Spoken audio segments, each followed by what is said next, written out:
Doug, as well. I just wanted to see if you have any more insights about their experience on Wednesday, getting on top of a rocket, having propellant loaded into it for the first time.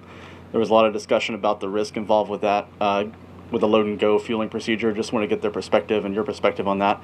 And for Administrator Breinstein, just to update on Boeing's schedule right now, if you have an update on when their second OFT flight test will occur and when their crew flight test might occur. Thank you.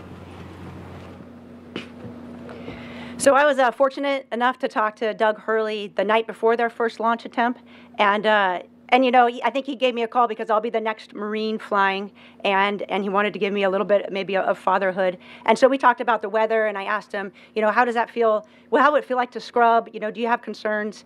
And he didn't. He mentioned that when the first time he flew on shuttle, he scrubbed like 5 or 6 times before they actually launched. And so he said, you just have to keep in mind that you need to remain flexible, right? And that calls are going to be made and decisions are made, and everybody is out there keeping you safe and making sure that we're going to have a successful mission. And so I thought that was a really good, key for really applicable to the rest of life. Like there's plenty of things in life that you can't control, weather being one of them. And you just need to remain flexible, not waste any energy on those things you can't control, and then do what you need to do, prepare, and then when it's time for the next launch opportunity, you're ready to go. As far as a replay of OFT1, we're targeting by the end of the year. I think that's eminently achievable. I would say for their first launch of crew, that's yet to be determined.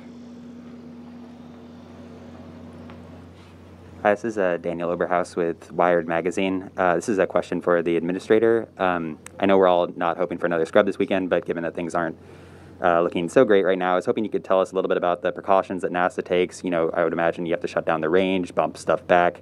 So can you tell us about that and also the costs per scrub for NASA? Yeah, that's an important question. A couple of things that we have to consider when we make these kind of decisions. Number one, we don't consider cost because, again, there is no cost to the lives of Bob and Doug. We will do whatever it takes to make sure that they are safe. But for example, right now we're going through a process thinking, okay, tomorrow it's about a 50% probability that we're going to have the conditions capable of launching at the time of launch here at the Cape. And of course, when you add in the uncertainty downrange, because we have a launch abort capability, we have to have the right weather conditions downrange at the same time. And so the question is, if we have a 50% probability and then the next opportunity is on Sunday, we could put ourselves in a position where we're doing back-to-back wet dress rehearsals Saturday and Sunday. And the thing that we have to start considering the human factors of that. The human factors end up adding some risk as well because it wears everybody out, including our astronauts, although they never complain. We want to make sure that everybody is well rested and ready to go. So one of the things that we might do even today, this afternoon, we're going to get another weather brief, and we might make a decision that Sunday is the day, not Saturday. That way, and again, it's going to depend on everything is a range of probabilities. What are the probabilities on Saturday and the probabilities on Sunday? And if it's a high enough probability on Saturday, we target that day. So we're looking at all of these different options that we have to consider. Earlier I mentioned that we have to consider sleep cycles. So we want to launch at a time where our crew, if the time to orbit is 15 to 20 hours, that's kind of in the sweet spot because then they can get on orbit, they can get some rest, and then they can dock to the International Space Station. And so getting that right is important as well. When we talk about their sleep cycles, depending on the day we launch and the time we launch, we've got phase burns and we've got boost burns that we have to get accomplished. And of course, if those are in the middle of the times when the astronauts are trying to catch some sleep, then that's not optimum either. So yes, we're having to balance all of these things. There is cost associated with the delay. Make no mistake, there is cost. We load the rocket with liquid oxygen. We unload the rocket with liquid oxygen. We've got all of these people here at the Cape that are focused on getting the mission accomplished. There is absolutely cost associated. As far as like the the total dollar amount, given all of the things that we do. I don't have that number just handy right now, but there is costs associated. But again, compared to the investment that took us to get to this point, those costs are really, really minimal. And compared to the lives of Bob and Doug, we are not worried about that. Remember, this is a test flight. We need to make sure that we are maximizing the opportunity for success, and that's what we're focused on. Just briefly, do you have a ballpark figures? Are we talking like hundreds of thousands, millions of dollars? We'll get you a number. Okay, thank you. Yep. Hi, this is Michael Sheets. I'm with CNBC. My question is for Jim, and Bob can probably help add a little color here. Jim, you've asked people to stay home for this mission, given we're all wearing masks, we're all social distancing here on site, but the visitor complex reopened the day after the scrub. So this launch attempt is going to see people be able to come to the visitor center, and as well as it's the weekend. People don't have to take off work if they want to come try to watch the first time we've launched crew in almost a decade. So what kind of measures is NASA taking that's different than we saw on launch day on Wednesday? And what kind of crowds is NASA expecting in the local area and even to welcome on site?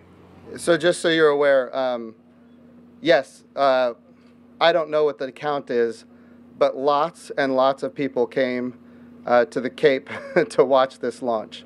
So I'll tell you what we're considering as an agency. This is an important mission for us. We also have in July, we're launching a robot to Mars. And so we have to protect the safety and the health of the workforce here at the Kennedy Space Center. And then, of course, once Demo2 is successful, which it will be, once Demo2 is successful, we're going to launch Crew 1. So right here at the Kennedy Space Center, we have no shortage of opportunities in front of us, and we have to make sure that without question, we're doing everything we can to keep our people safe right here at the Kennedy Space Center, keep them healthy. Remember, if we have an outbreak, all of the contract tracing begins, and then all of these mission essential people end up getting sidelined. That is not the outcome that we're looking for. So the visitor center is open. There is no doubt times are changing and people are going to travel, and the visitor center is going to be open. What we expect is that when people come here, they follow the guidance of the governor of the state of Florida, that they follow the guidance for social distancing and personal protective equipment if you're not going to maintain that distance.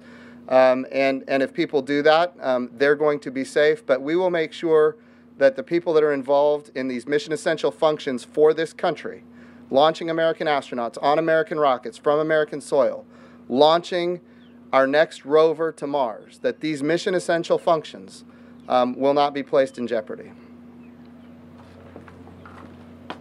And I'd like to add to that. First off, the visitor center, it's a limited opening. It's not full capacity. They limited the number of people that could come on to the main complex. There are no bus tours. They're not going out to the Saturn V. So it's in keeping with what Disney has done and Universal has done at City Walk. Not even all of the venues on the main complex are going to be open. And this was planned to open. Had we launched on time, it would have been after the launch. It just turned out with the scrub that now those folks that come to the visitor center are going to be able to view it from the visitor center. But they have strict rules in place for CDC guidance. All I can say is they're doing it in the safest way possible and in keeping with Governor DeSantis's guidelines for helping to open up the state of Florida. But it is by no means a full opening of the Space Visitor Center, Kennedy Visitor Center, and it is a limited participation. Here on site, as the administrator mentioned, we're still in stage 3 for our guidelines on site for the coronavirus. We require folks to wear masks in common areas. In buildings, if they cannot be 6 feet apart, they have to wear a mask in hallways, common areas, elevators, and so on. So we are taking this seriously. We have to protect our workforce to ensure that we can complete NASA's mission essential work. Hi, Ken Chang, New York Times. I just had a question. I was wondering what Bob and Doug are doing during these 2 days of downtime that they, of course, did not want. So they will probably, I don't know, honestly. They might spend a little time at the beach house. Again, I don't know, but I would guess that's probably what they'll do. They started a new tradition of launching little rockets. I don't know if you've seen any of that, but they started a new tradition of launching rockets from the beach at the beach house before a big launch. And so I would imagine they're probably getting some downtime. They're probably thinking about what's coming, maybe some changes that they'd like to have for their next route to the rocket. Chell and Nicole, do you guys have any insight here? So I launched on a Soyuz rocket out of Baikonur, and even with our launch, we experienced a delay. And so, you certainly get excited about the launch, you're prepared, your mindset is such that you're ready to fly. And certainly Bob and Doug were ready to do that on Wednesday. And so the scrub, the delay, just represents an opportunity for the team to learn, and then an opportunity for them to reunite with their families. I know they're spending time with their families and enjoying this little bit of time before they get ready to fly again. I'm sure they're getting briefings from the SpaceX team, from the NASA team, on what the weather looks like, how the vehicle looks, and then getting back into the zone for whatever we decide for tomorrow or Sunday.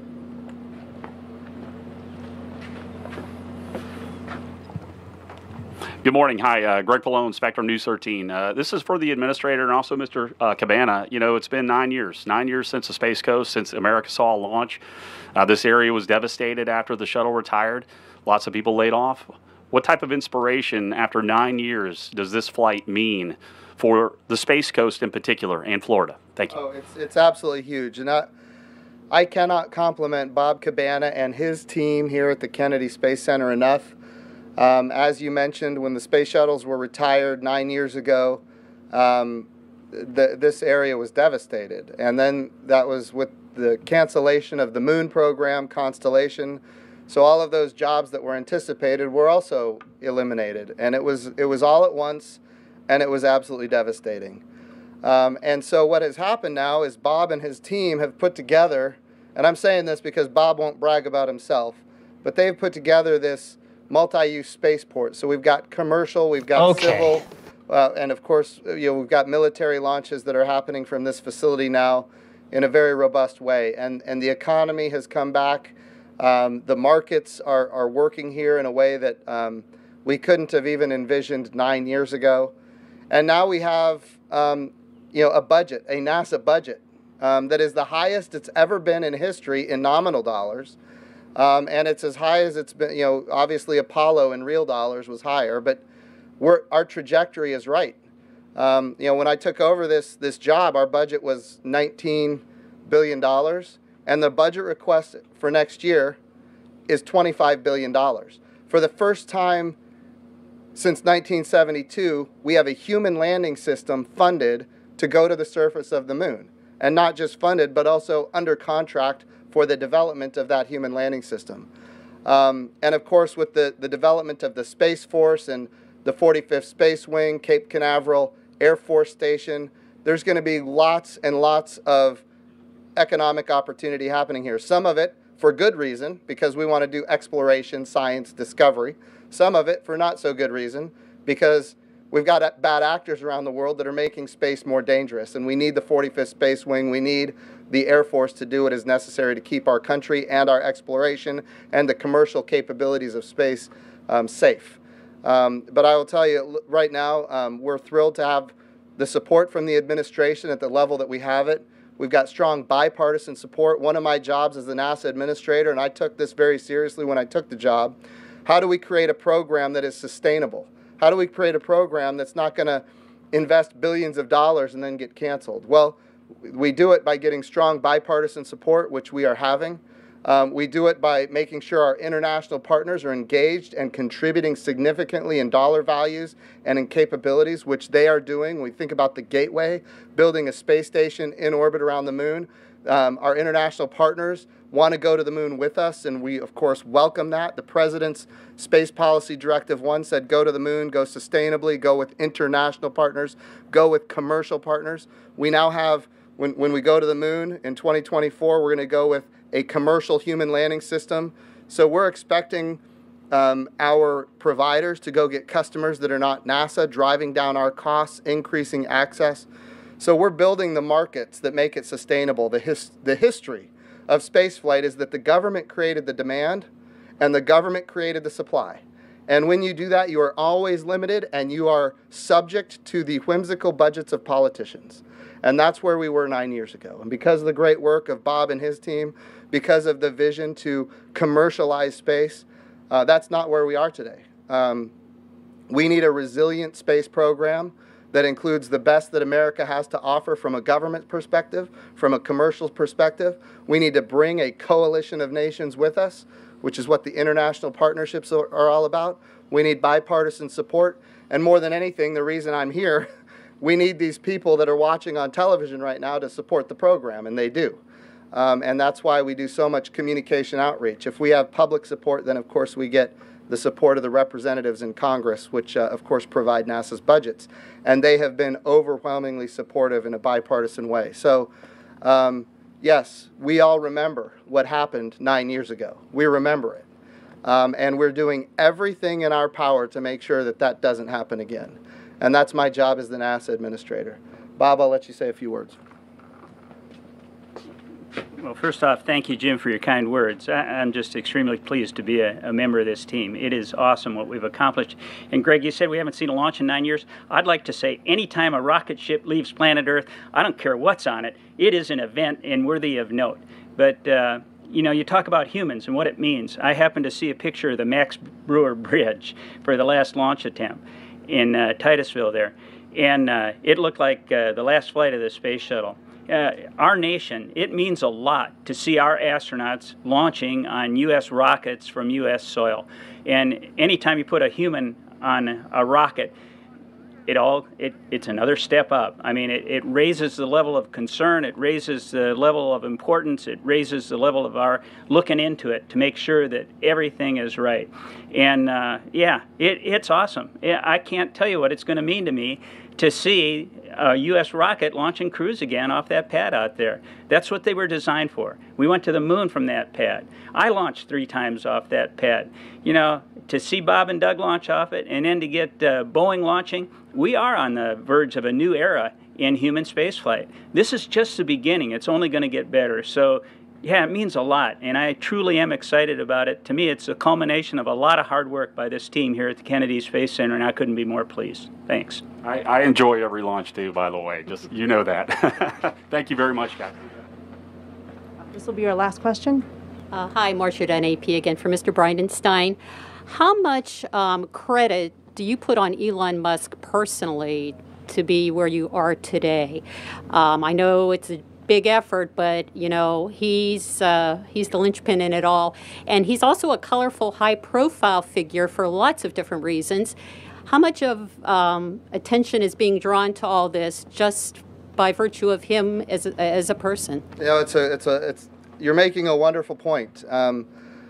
What Elon Musk has done for the American space program is he has brought vision and inspiration that we hadn't had, you know, for 10 years since the retirement of the space shuttles, 9 years, and I will tell you, he's brilliant, he's capable. He has, you know, I've been the NASA administrator now for over 2 years, and there have been times when maybe there was a little tension because of the priorities that we were focused on, but when I talk to him, when I meet with him, he gives me a commitment and he delivers on that commitment.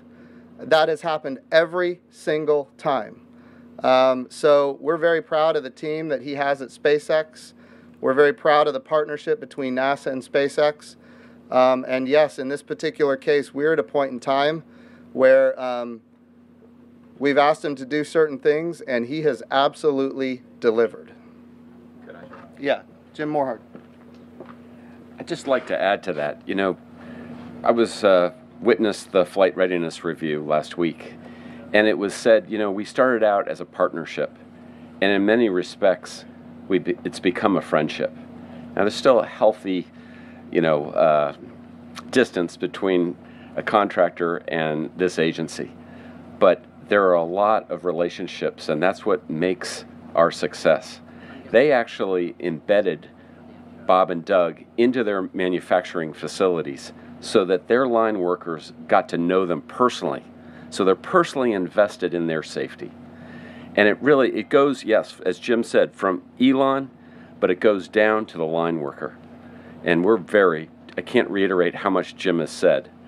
And, it's Jim's vision, and Vice President, and the President's vision, but they're helping us execute that vision. Mm-hmm. Good. Well said. That was the last question. Okay. Do you have any closing remarks? Well, this is, I want to reemphasize, this is a test flight. We learned a lot a couple of days ago, and in the days ahead, we're going to learn even more. Part of what we're learning are what we need to be safe to launch as it relates to the weather. And of course, we're looking at Saturday, we're looking at Sunday. We have some other days beyond that where we could launch. The 7th and the 8th are reserved, but we're looking at maybe the 2nd and the 3rd as well, although that's not a certainty at this point. But I just want to reemphasize that this is a test flight, that we're going to do everything we can to keep Bob and Doug 100% safe. They are ready to go. They were ready to go before. They're even more ready to go now. And this agency we call NASA is about to pull off something spectacular with our partners at SpaceX, and we're very excited about it. So thank you all for coming and covering this press conference. Thank you. That concludes the press conference. Have a great day.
Nice. It's all I have to go check it out from OCC. I used to. Back here into the lab. From the lab, we push it forward to node 2, Gem and Columbus, and then it comes back this way, where it finally hits node 1 and then shares with the airlock. We use it as a way to help keep CO2 low if we're using node 3 Cedra versus any of the CO2 removals in the lab.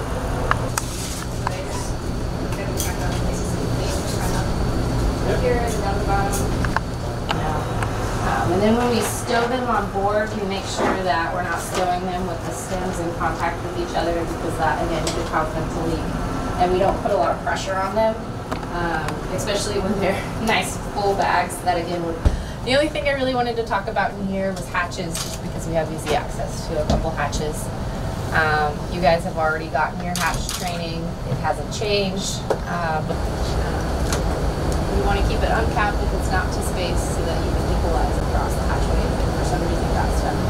You'll see that we have this hatch here. We don't actually have a hatch on the airlock interface to Node 1. It's this hatch and the crew lock hatch. So we close this hatch as part of EVA operations. And at times, because we're going to check anyway. We're going to check it. Exactly. I'm going to miss that step. I'm going to skip that step. Yeah, go ahead and go all the way in. That's going to happen during suit up or happen in like load 2 EVA the day before? Could be either. It would likely. This is a 1500 PSO. This isn't. Here's your regulator. It's going to regulate down to. Until you couldn't. Yeah. We call this the spaghetti panel. You might hear people refer to it as that on space. I remember that. We call it the spaghetti panel just because of that makes this like tricolor spaghetti. Yeah, it makes sense. Just the pressure. The SpaceX used PCA the same amount of pressure. It is not the same part. The same You're shattering. The PCA measures total pressure. It also has access to vacuum. Here in the airlock, we don't have the PPR function active. Yeah, with pad. A chin strap has like a big kind of cup. To be your actual clothes and crew preference items. The rest of the bags in here are for volumetric purposes. So they've got the gray TCUs that we use for test. That way you've got anti-fog and lint-free paper and all these stickers and stuff that you need to do biomet and everything. Yeah. So this is the overwraps and the biomet stuff. I would just put that in the little bungee jail. You'll have this in your bag one. So I would grab the one that you're going to use today from your bag one. Okay. But as far as pre-staging, so if you're going to do your LCD donning before getting to the airlock, this is the jumper. Yeah. Okay. That's on either side. You're just going to have, and so you'll have to put these on the suit. Right. We'll. Do you want it right? You do it on the back one normally, Bob? You don't get many options during training.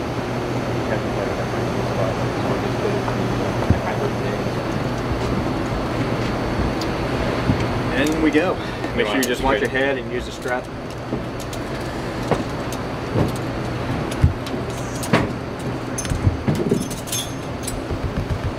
This procedure, you don't do standalone. The steps are captured in other procedures, making sure things are powered off and in the right config. Jackie. Yep, you got it. Thank you.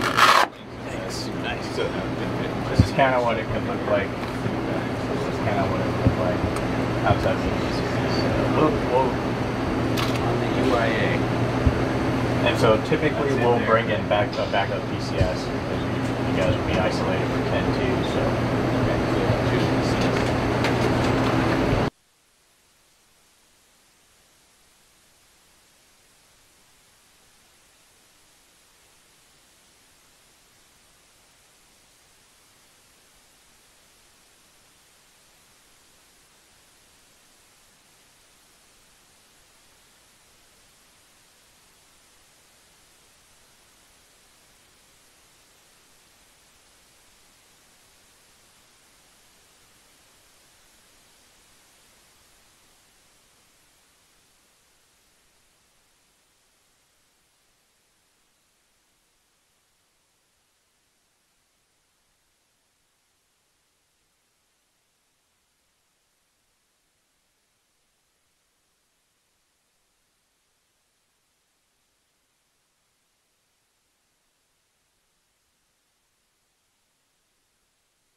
Yeah, so if you could just pinch that and pull it down, like grab it by the last joint and pinch it and pull it down. If I can get a hold of it. Yep, that's good. That feel better? Fast fingers, dude. Well, you don't want any folds in these things, so I got it one size too small. I understand that. Yeah. So, yeah. You're gonna hold like this? I'm gonna show you this, I'll let you do the second one. So I'm gonna hold like this, he's gonna push against me until he gets all the way in. Once he sees his hand, he'll bend his arm perfect, just like that, and you'll bring them together, okay? And it just clicks and That's clicks. it, and you pull the gauntlet back over top. And then to get to the table, just tuck it under his, up here under the TNG. Okay. Ready? A little more. Tight, dude. That's it. If you ever feel like you need more. I can hear it. I'm gonna double check it. Thank you. All right. You did a good one. Hold on.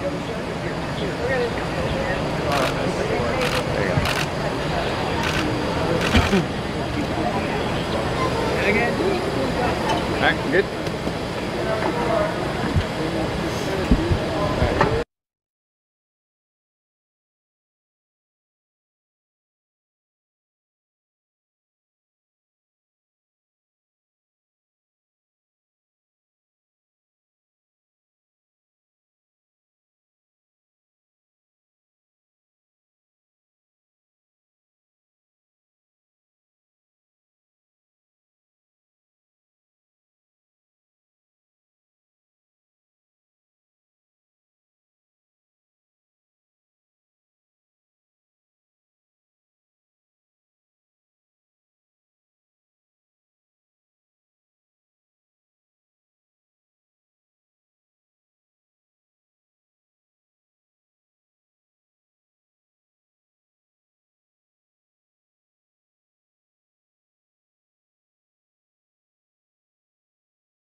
We'd have all done it. Oh, yeah. Yeah, y'all missed that.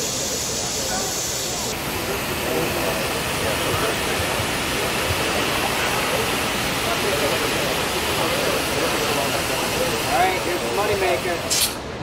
Hey, watch that safer. You want to? I got.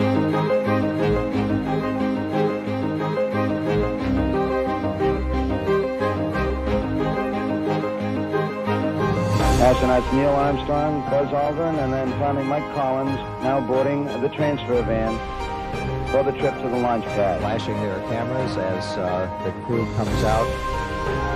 This is a very historical walkway. It's the same path that the Apollo astronauts took to go to the moon. The flying crew now departing from their crew quarters here at the Kennedy Space Center.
And there it is. You're looking at the American-made rocket and spacecraft that will return American astronauts to the International Space Station from American soil for the first time since the retirement of the space shuttle, last flown nearly 9 years ago. Today, we're giving it another shot with our partners at SpaceX. Wednesday's first attempt was postponed due to that wild weather. But if all goes well today, we will mark a new first in NASA's storied history and usher in the commercial crew era of American spaceflight. At 3:32 Eastern Time this afternoon, NASA astronauts Doug Hurley and Bob Behnken are expected to lift off from Pad 39A aboard SpaceX's Crew Dragon spacecraft atop a Falcon 9 rocket. If the weather cooperates, today's attempt will mark SpaceX's first ever flight with crew and the beginning of a new chapter in human spaceflight. Good afternoon and welcome back to Kennedy Space Center, home of the wild Florida weather, which is why we're sitting inside again today, but this time a little bit closer with some plexiglass between us. Yes, and I'm Lauren Lyons, a senior Starlink development engineer at SpaceX, and joining us today is retired astronaut and NASA meatball lover, Leland. Thank you, Lauren and Marie. It's great to be back. That weather was really wild last what, 2 days ago, 3 days ago? Yes, it feels like yesterday. I don't know if depending on how much you slept, could be the same day. I think it was Wednesday. But down to T minus 17, and our teams made the right call. You know, we didn't want to go through that weather and have something happen. And I think that, you know, we're back to this hollowed ground thing, Pad 39A. We are, you know, my time back there was in 2008, 2009 on Space Shuttle Atlantis, launching to the International Space Station and building out the International Space Station. So now Doug and Bob can launch Crew Dragon and go to an assembly-complete space station. Yeah, and I know it's been really touch and go with the weather. Yeah. We were looking at it last night. We're looking at it this morning. The teams are going to continue to monitor things, so it's kind of touch and go. But at last check, it was a 50-50 chance. So hopefully those odds are going to be, I don't know if they're going to improve, but 50-50 is not bad. It could be worse, right? So we have teams all over the country covering the action from SpaceX headquarters in California, Mission Control in Houston, and our social media desk in Washington, and of course, right here in Florida. Today's mission will be Crew Dragon's second test flight and its first test with humans on board. We're a little more than 4 hours away from liftoff. Bob and Doug have had their lunch and have completed their medical checks in advance of launch. In about 15 minutes, NASA is going to turn the crew over to the SpaceX team. And once that happens, there are a series of key milestones to complete as we count down to T0. The first one is suit up. Now, the suit-up room is located in NASA's Neil Armstrong Operations and Checkout Building, or the ONC. Here, the SpaceX team is going to help the astronauts put on their suits and perform key suit checkouts. From there, the next step is crew walkout. The astronauts will leave the ONC building for final goodbyes with friends and family gathered outside of the facility before they head out to the launch pad. And following final goodbyes, the crew will get in a Tesla and begin the roughly 20-minute drive to Pad 39A. Now, once at the pad, the crew will ascend the fixed service structure in order to board the spacecraft in a process we call crew ingress. During ingress, the SpaceX team will run a series of checks to ensure the suits, seats, and the vehicle interactions are all functioning properly. And after all the vehicle and crew checkouts are completed, the SpaceX closeout team will close Dragon's hatch with Bob and Doug safe inside. About 40 minutes before launch, the crew access arm, which is that long suspended walkway that the astronauts are going to use to board Dragon, it's going to retract away, followed by the arming of the launch escape system. Once the arm is retracted and the escape system is armed, that's when propellant loading on the Falcon 9 rocket will begin. About 5 minutes before liftoff, Dragon will be configured for what we call terminal count. This is when Dragon's onboard computers take control of the vehicle. And at T0, again, a little over 4 hours from now, if all goes well and the weather cooperates, Crew Dragon and Falcon 9 will lift off from Pad 39A, carrying astronauts Bob Behnken and Doug Hurley. Roughly 12 minutes after liftoff, Dragon will separate from Falcon 9's second stage, enter its activation phase, and begin using its own onboard propulsion system to carry Bob and Doug to their destination, which is the International Space Station. And as I mentioned previously, Bob and Doug are just finishing up their lunch, and we are currently awaiting their arrival to the suit-up room. And while we await that, you will notice over the course of this broadcast that we do not have crowds gathered here at Kennedy Space Center. And that, of course, is one of the impacts of our protocols to protect each other and our teams. We would normally have tens of thousands of guests here at the Kennedy Space Center in Florida to view the launch. But even though we couldn't host a lot of guests here, you can still join us through every step of this historic mission from wherever you are. We have a team dedicated to those of you following along on social media, and NASA's Tahira Allen is in Washington right now leading that effort. Hi, Tahira. Hey, Marie. And hey, everyone out there. My name is Tahira Allen.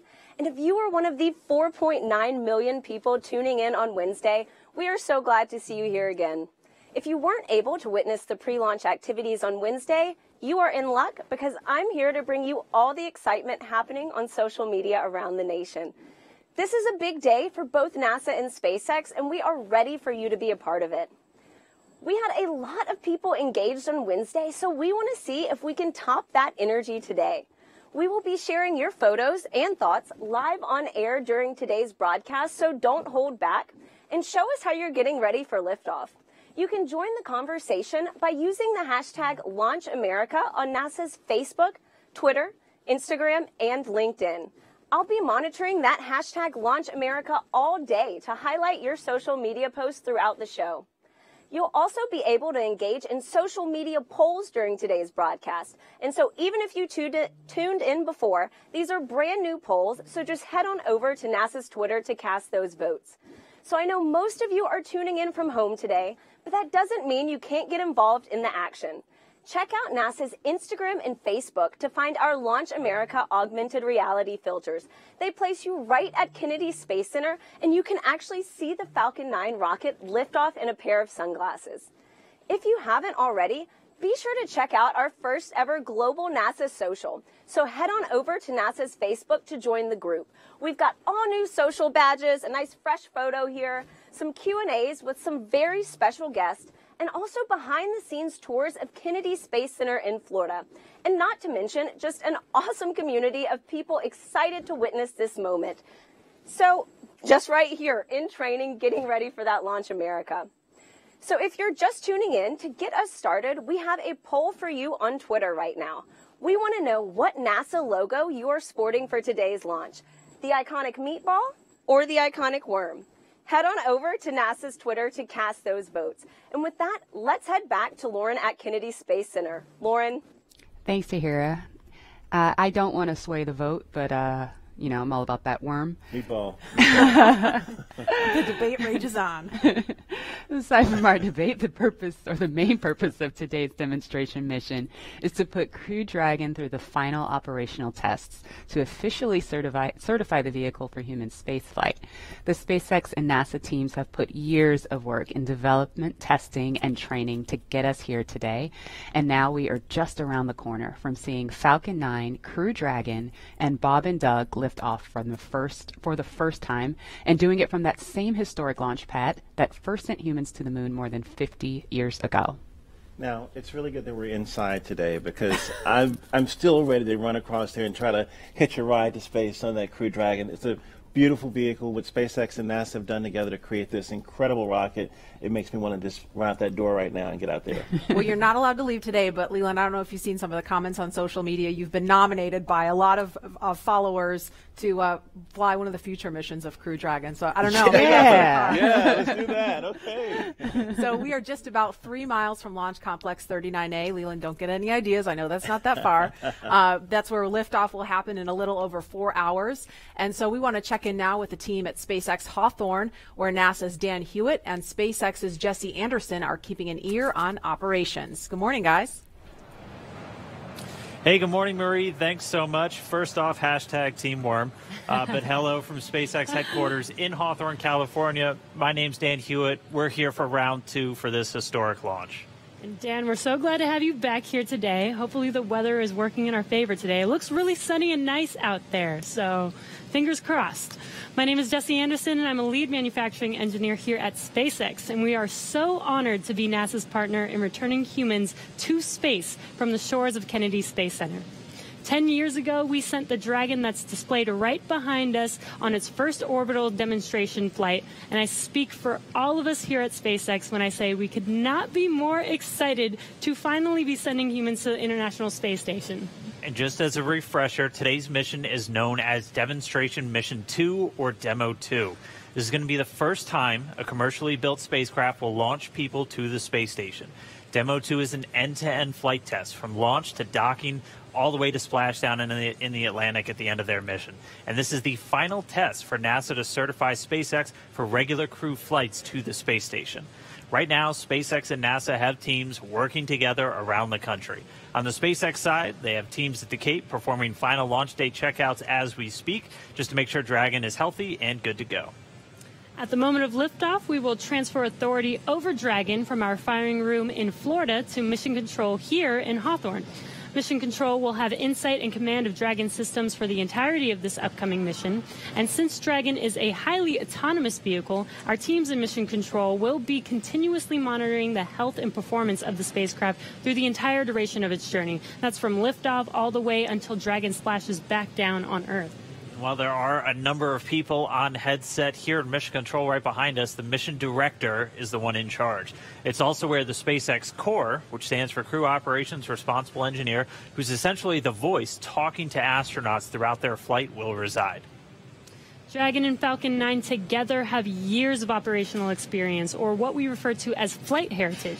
SpaceX has successfully completed 22 flights of Dragon to and from orbit since 2010, and that includes 21 trips to the International Space Station. And to get us where we are today, not only have we conducted thousands of hours of testing, but we've also enhanced and added a number of safety features to Dragon. One of the most important safety features on Crew Dragon is the launch escape system. It's a huge advancement in the safety of human spaceflight, and SpaceX was able to demonstrate the system in 2 important tests. The first one coming back in 2015 with the pad abort test, which we're watching some video back from right now. And then a little bit more recently, last January of this year, the in-flight abort test. Dragon's launch escape system is outfitted with 8 Super Draco engines that are integrated directly into the spacecraft body. This enables Dragon to separate from Falcon 9 and carry astronauts to safety in case of an emergency on the launch pad or all the way up to orbit. And in addition to the launch escape system, SpaceX has completed over 80 parachute tests, which includes nearly 30 tests of just the upgraded Mark III parachutes that's flying on today's vehicle. And that's to ensure a safe landing back on Earth, even in the unlikely event that one of those 4 main parachutes fails. And we can't forget the significance of our first demonstration mission just last year, which itself was an end-to-end flight test to and from the International Space Station, just no actual humans on board. But now, though, let's go to the one and only SpaceX's Principal Integration Engineer, John Innsbrucker, for our first status update. John? Oh, you're so kind, Dan. Good morning from SpaceX headquarters in Hawthorne, California. As Dan said, I'm John Innsbrucker, and I'll be bringing you status updates throughout today's countdown. We're currently just inside T-minus 4 hours, 9 minutes. Today, as mentioned, is our second launch attempt. The first attempt was scrubbed on the 27th. In that attempt, the team proceeded deep into the countdown, but when 3 weather rules concerning lightning and cloud cover were no-go, and there was no chance of improving, The SpaceX launch director stopped the countdown at just inside T-minus 17 minutes, and the launch was scrubbed. Now, following the scrub, we drained back the propellants from Falcon 9, and the crew left the capsule and returned to crew quarters. Now, since the scrub, Falcon 9 has remained vertical on the pad, as you can see there on the monitor. It's remained powered up. The launch crew currently reports no significant issues on the Falcon 9. Minimal activity has occurred on Dragon over the same period. The most significant task was topping off oxygen and nitrox in the environmental control system. Now, we just finished up a weather briefing to the crew a few minutes ago.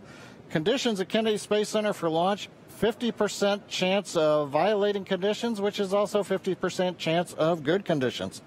The basic concerns are precipitation, cumulus thick clouds, anvil clouds, all related to the threat of lightning. We're also watching the weather downrange in case there is an abort and Dragon has to splash down off the coast. Further, several hundred kilometers away, we are watching a series of weather patterns that look like they're going to be good, so we are continuing into the count right now. Coming up at T-minus 4 hours, the SpaceX launch director will perform a poll. That'll verify the conditions are safe there at the pad to open it back up to just the support crew. That support team will enter the area and begin preparations for arrival of the astronauts at the White Room at about T-minus 3 hours. Following that poll, the launch director will provide a countdown status briefing. We might be able to hear that depending upon what's going on the nets. But right now, as the clock continues counting down, we're going to check in with Gary Jordan.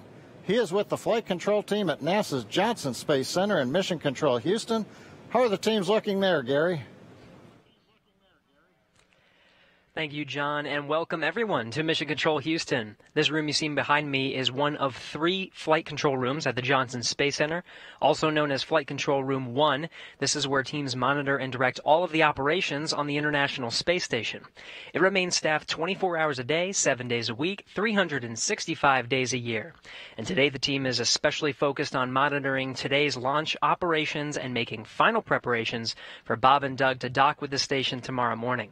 Today, I'm joined remotely by NASA astronaut Rex Walheim, who was on that last flight from American shores 9 years ago, STS-135, with Doug Hurley. Rex flew on 2 shuttle missions before that and is now the Deputy Director of Safety and Mission Assurance here at the Johnson Space Center. Rex, thank you for joining me. My pleasure, Gary. Nice to be here. Now, Rex, we're closing in on the suit-up process for Bob and Doug down at the Cape. What were some of the thoughts going through your head as part of the crew suiting up for a shuttle flight for the very last time? It's just it's a really exciting time. You've kind of practiced it many times before, but you know this is for real. But again, you never know for sure whether it's going to be for real. So for STS-135, we only had a 30% chance of launching on our actual launch day. So you're thinking, it's probably not going to happen. But you know, we got to be ready for game day, and so you get suited up. And you walk out those storied corridors where Neil Armstrong walked out before he went to the moon, and get on the Astrovan in our case and head out to the launch pad. Rex, as I recall, the weather was not so favorable for STS-135 in the beginning of the day, but started looking a little bit better towards launch time, and you were able to get off the pad, though you had to scrub for weather on 110 and a few times on 122. It seems to be a normal thing for human spaceflight. Yes, it is. It's like I say, you never know what your launch day is. So you have to be prepared anyways, no matter whether the vehicle may have issues that they're working at the last minute or the weather may not cooperate. So you get ready and do the countdown. And on STS-135, it didn't look very good. Like I said, we had only a 30% chance of go. And so we got out there anyways, and we got strapped in, and we weren't sure whether there was going to be go or not. And our commander looked outside and said, well, I got good news and I got bad news. The bad news is it's raining, but the good news is it looks like it's clearing to the west. And sure enough, they brought the count back down to T-minus 9, where they checked the weather, and they decided it was go. And so, hey, we're going. This is going to be great. Then they brought the countdown all the way down to 31 seconds, and the clock stopped. We didn't get any alarms or anything, and we're kind of looking around, what's going on? And we heard over the intercom that the launch was halted due to a malfunction. And we're like, what kind of malfunction? And sure enough, we figured, okay, well, now we're not going to launch for sure. It's just 31 seconds from launch. We've only got like a minute hold time, and so your mood starts going down. And figure, well, doesn't look like it was going to be it. But turned out the team at the Kennedy Space Center knew what the problem was. They wanted to make sure that the gaseous oxygen hood, the arm, had moved out of the way so the shuttle could launch. They took a camera, verified it was, and then they picked up the count. And when they pick up the count from 31 seconds, they think, holy cow, now we really are going. And so it doesn't give you a whole lot of time to collect your thoughts, but all of a sudden, T-minus 6 seconds, the engines start up, and T-minus 0, you feel that big jolt, and hey, it is today, and you get ready to do the mission. Well, here's to hoping for the best today. NASA astronaut Rex Walheim, thank you for joining us. Let's go back to the Kennedy Space Center to watch the suit up in action as we continue to count down to launch. Leland. Hey, thanks, Gary. Hey, Rex, it was so great to fly with you on STS-122, and I remember you turning to me saying, hey, Leland, it's going to be great, you're going to do great, and you made me feel so good about launching into space, and I just really appreciate your support and your kindness, and that was a great mission, and I really appreciate you, man.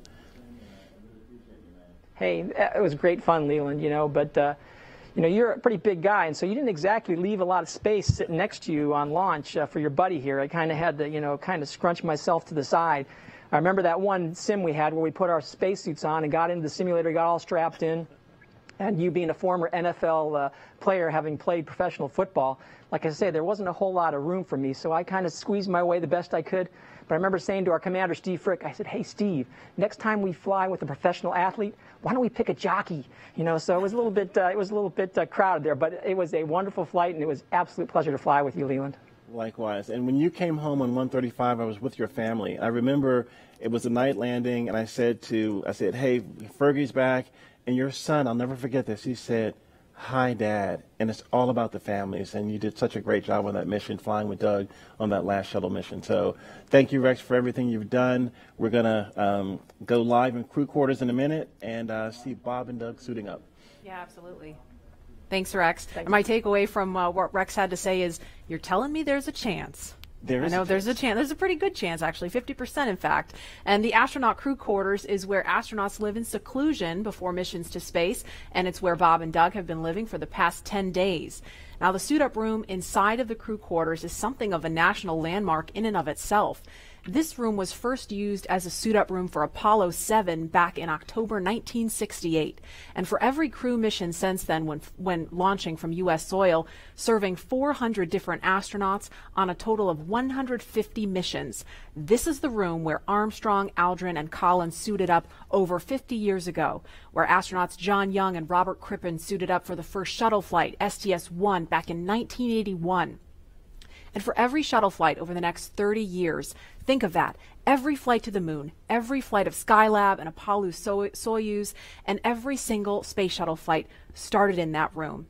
And Leland, I know many of us have experienced some form of quarantine over the last several months, but I would imagine that 2 weeks in quarantine in preparation for a space flight is unlike any other time in your life. What were some traditions that took place? Oh, we would get together and sit down and sometimes tell jokes and try to make the mood a little bit lighter. We would review our notes and things, but we would bring our families in and have a crew meal together with our families, and that was really touching. And it's just card games, different things to get ready for that iconic mission to space.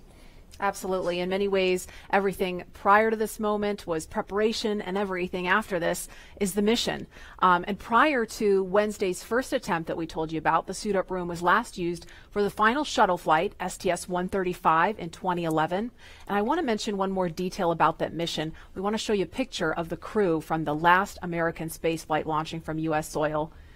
In the picture, if we can bring it up, you'll see Doug Hurley.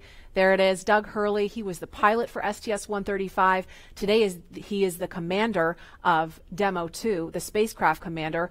Also suiting up for that mission was Chris Ferguson, Sandy Magnus, and Rex Walheim, who we just heard from a few minutes ago. And we are standing by to go into the suit-up room. We just passed the T-minus 4-hour mark, so suit-up is just beginning now, and there is our first look in the room. There is astronaut Doug Hurley getting into his spacesuit, and he's being helped by one of the suit technicians there. So this is our first look in the room. Again, Doug Hurley, he has flown into space 2 times before. He was the pilot on STS-127 and 135. And there's a wider shot. You can see astronaut Bob Behnken also in view now. Bob is to the right of your screen, and he also flew on 2 shuttle missions. Bob is a native of St. Ann, Missouri. So if you're watching from Missouri, especially St. Ann, wave hi. There's Bob. And Doug is from Appalachian, New York. He was born in Endicott, considers Appalachian his hometown. I know a lot of people there because I'm from there too. So if you're watching from upstate New York, shout out to you there too. This is so cool to see. Leland, this must bring back memories for you. It does, but it's a little different than when I was suiting up, because there were Apollo era lazy boys that were sitting in and leaning back in, and now they're in these really incredible sleek suits, as well as these the seats that are actually the same seats that are in the Crew Dragon vehicle, and that's pretty amazing. Yes, these seats are basically ground support equipment seats. They're pretty much the same as the ones in the vehicle, as Leland said. So what they're doing right now is strapping the crew into the seats to prepare for the 2 big checkouts that they're doing right now. They're going to do a comms check, a bidirectional comms check, where they're going to check that the microphones that are inside of the helmets that the crew are wearing, that the suit techs can communicate with them bidirectionally. And they'll also do a leak test, which is a pressure test where they'll pressurize the spacesuit. So the suits are much more than just futuristic-looking outfits. They do look like they come from a sci-fi movie, but they, as we described, they're designed to connect directly into Dragon seats to provide communications, cooling, and the ability to pressurize if necessary. A moment ago, you may have seen one of the suit technicians attaching a big white umbilical to the leg of the suit. That is the way in which the communications and the airflow, all of that is happening through that umbilical, which is connected to the seat. So right now, as you can see, the team is getting the crew all buttoned up in their 5-point harnesses and getting ready for those checkouts.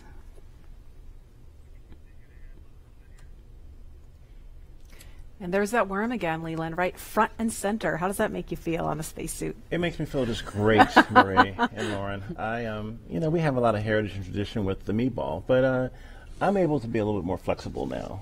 Now that Lauren has beat this worm thing into me. No, but they're getting ready. They're focused. They've had breakfast. They've had chances to talk to friends and family, and it's getting real again. And that 50-50 chance, I'm saying positive on 50% chance of going.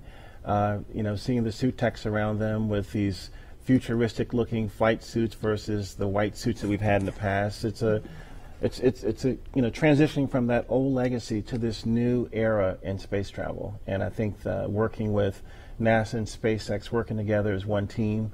It's just like what we do in space, work together as an international team to get things done. Absolutely. And this group really gets to know each other well, too. There's a wave from Doug and a thumbs up. That's so cool to see. I mean, the people in that room get to know Bob and Doug really well because they've rehearsed this so many times, especially the suit techs. The suits are, custom made for each of the astronauts. So I feel like I couldn't even count the number of times they've had like suit fit checks and leak checks and just making sure every detail with the fit and the function is just perfect before they get ready to launch. And interestingly enough, these suit techs are also the designers of the spacesuit. They've been working with the crew for years as we've been building these suits, their training suits, all of the training events in Hawthorne, where the crew is inside of the Buck, the capsule simulator. This is the team that's been working with them for years. The team that dressed Ripley, which is the ATD, the dummy that flew in Demo2. The mannequin, right? Mannequin, Smarty. The Smarty. There's lots of names for Ripley. But the point being, they've been with these suits from cradle to grave and have been working so closely with Bob and Doug. Pressures and making sure everything looks good prior to arming the launch escape system, but not tracking a constraint at the moment. So overall, Dragon's healthy and ready for crew ingress. Okay, thank you for the update, MD. And this concludes the countdown briefing. So you just heard in that briefing there, they're continuing to move forward towards launch. And as we have a view of Doug Hurley there adjusting his visor, again, he is the spacecraft commander for Demo2. And while he continues the suit up process, we want to give you a closer look at the veteran Marine Corps fighter pilot and spaceflight pioneer.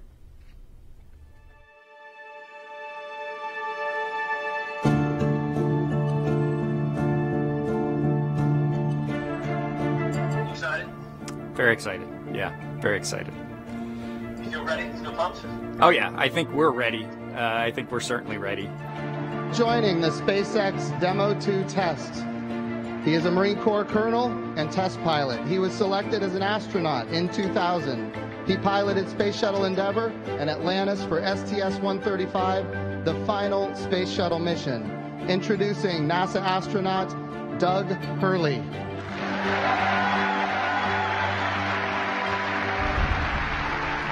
It's a life-changing process in so many ways to fly into space.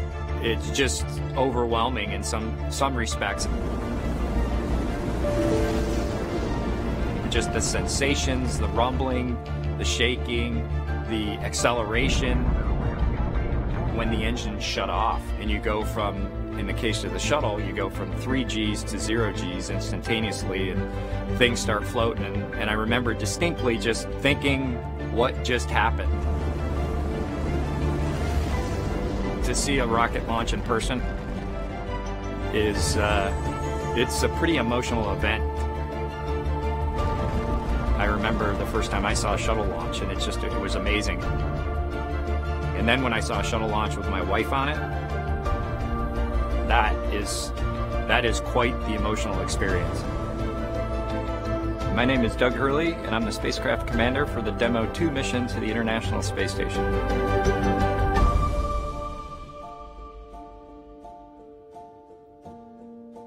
We are doing the first crewed flight for NASA and for SpaceX. So this is the test flight to prove end-to-end from launch to docking to ISS operations and then entry, descent, and landing. This will be the first time the Dragon had a crew on board, and so there's a myriad of objectives we want to achieve for this mission. SpaceX has been responsible for design and essentially making this vehicle what it is. What the astronauts bring to the table is the crew vehicle interface. What would work on orbit, what might not work on orbit, what would definitely work. To be able to just have the entire integrated team that's going to support us getting to and from space station, talking together, working through the challenges that simulators typically throw at you. It was really neat being part of it. It's just been an incredible undertaking to see where we've come just in the last 5 years that Bob and I have been a part of this, and to be, shortly flying to the International Space Station with the Crew Dragon. It overwhelms you to think about how many people have, in some way, shape, or form, touched this program and this vehicle to get us to this point. And we are the lucky ones that get to fly it, but we certainly not for 1 second take for granted the amount of effort that so many other people had to put into this to make it successful. For Doug personally, he's worked so hard, through his entire life, to get to where we are right now. As a test pilot, this would be the dream to fly a new vehicle. So it makes me so happy to see that he gets to be part of this mission, the spacecraft commander. I'm just glad to see his hard work and his dream has come true for that. It's been a long road in a lot of ways for not only us, but certainly for all the folks that work in the commercial crew program, as well as SpaceX in our case, just working to get to this point. It's been a huge amount of sacrifice and time away from home, but the fruits of our labor are coming to fruition.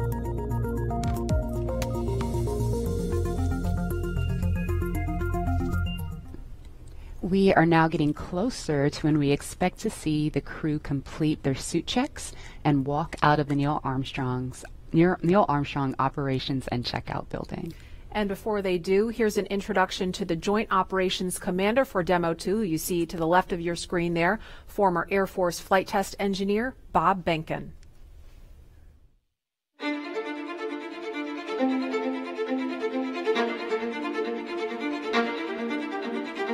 When you go through the launch day preparations, there's a lot of moments that kind of stand out to you. One is the kind of the celebratory piece of it, which is that you're walking out of the suit up room and getting in the vehicle that's going to take you to the launch pad. When you close the hatch, that's really when Doug and I are in the vehicle, and it's our vehicle, and we're really in control of the mission at that point. Test pilots, their task proved that man could fly into orbit around the Earth and return live and well to talk about it. There's always a balance of managing risk as you go forward to execute a test point and figuring out a way to, collect the data. We hear a sound. Okay, is that sound an expected sound? Or we see a light, is that light an expected light? What's the source of it? Does it sync up with something else that's going on or not? So trying to dissect all of that in real time in your head is, a lot of things happen like that on launching of a vehicle. From St. Anne, Missouri, he is an Air Force colonel and flight test engineer. He flew aboard Space Shuttle Endeavour twice. Introducing NASA astronaut Bob Behnken.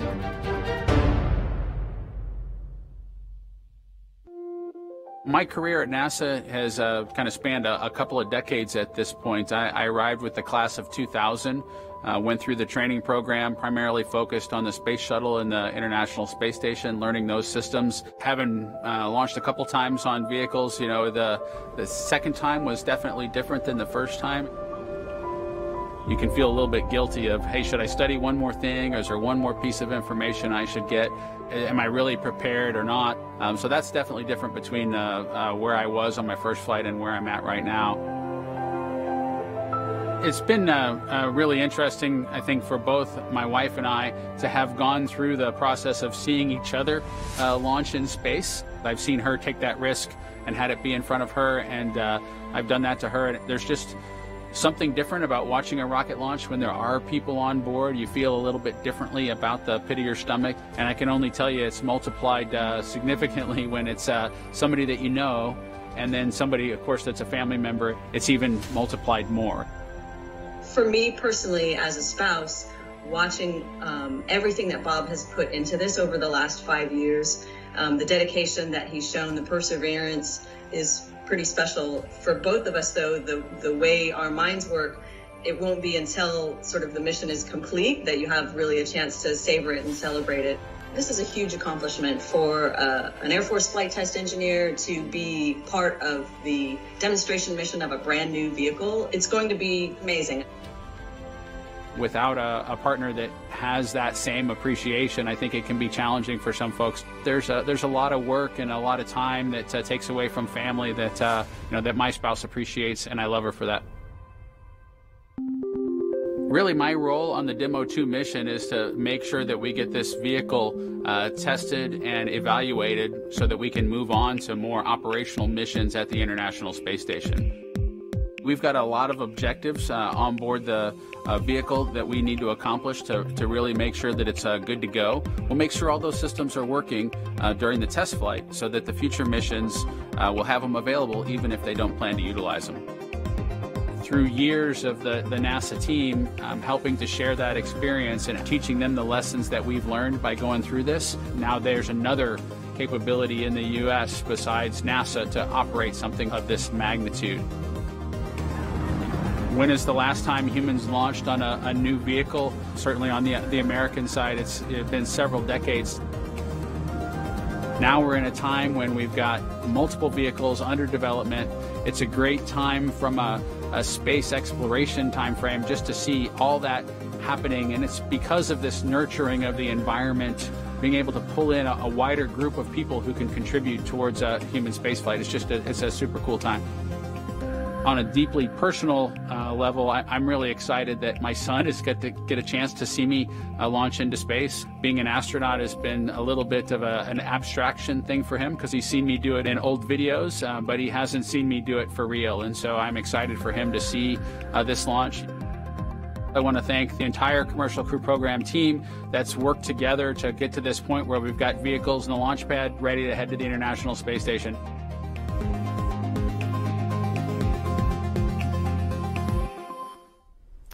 And here is a live look again inside the suit-up room in the Neil Armstrong Operations and Checkout Building.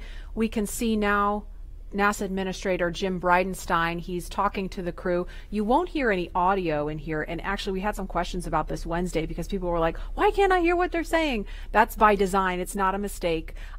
We are really lucky to be able to show you this video live as they're suiting up, but you don't hear the audio because that's a little bit, we try to give the crew a little bit of privacy, and so being able to talk freely and share really what's on their minds without having to worry about who's listening is part of the reason you don't hear audio in there. But That's Jim Bridenstine there talking to the crew, and it looks like Associate Administrator Jim Morhard is also in the room standing to the right of your screen.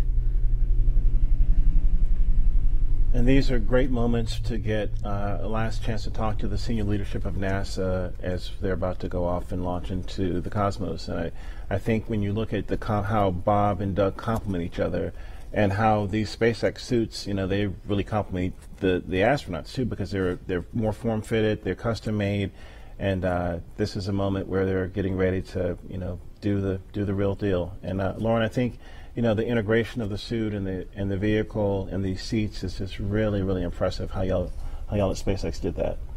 Yeah, the primary purpose of the spacesuit, it's a pressure suit.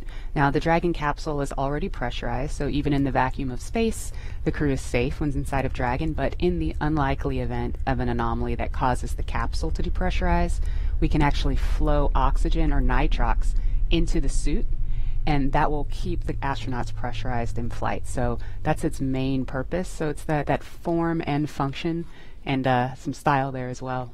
And for the kids out there that have 3D printers or have 3D printed, the actual helmets were made by 3D printing. So you could be a spacesuit designer yourself because you already have the skill set, and or fly in space one day if you wanted to.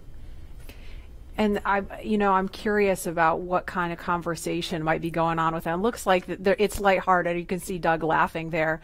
I know that Mr. Bridenstine has said, you know, Bob and Doug, if you want to back out, it's not too late. I would imagine he may have said that again. I know they're ready to go. They're as eager as can be. And it looks like they may have another visitor coming in. Oh, no, it looks like the administrator's just being passed something there. But you know, and it's really important. I mean, we've trained for so long.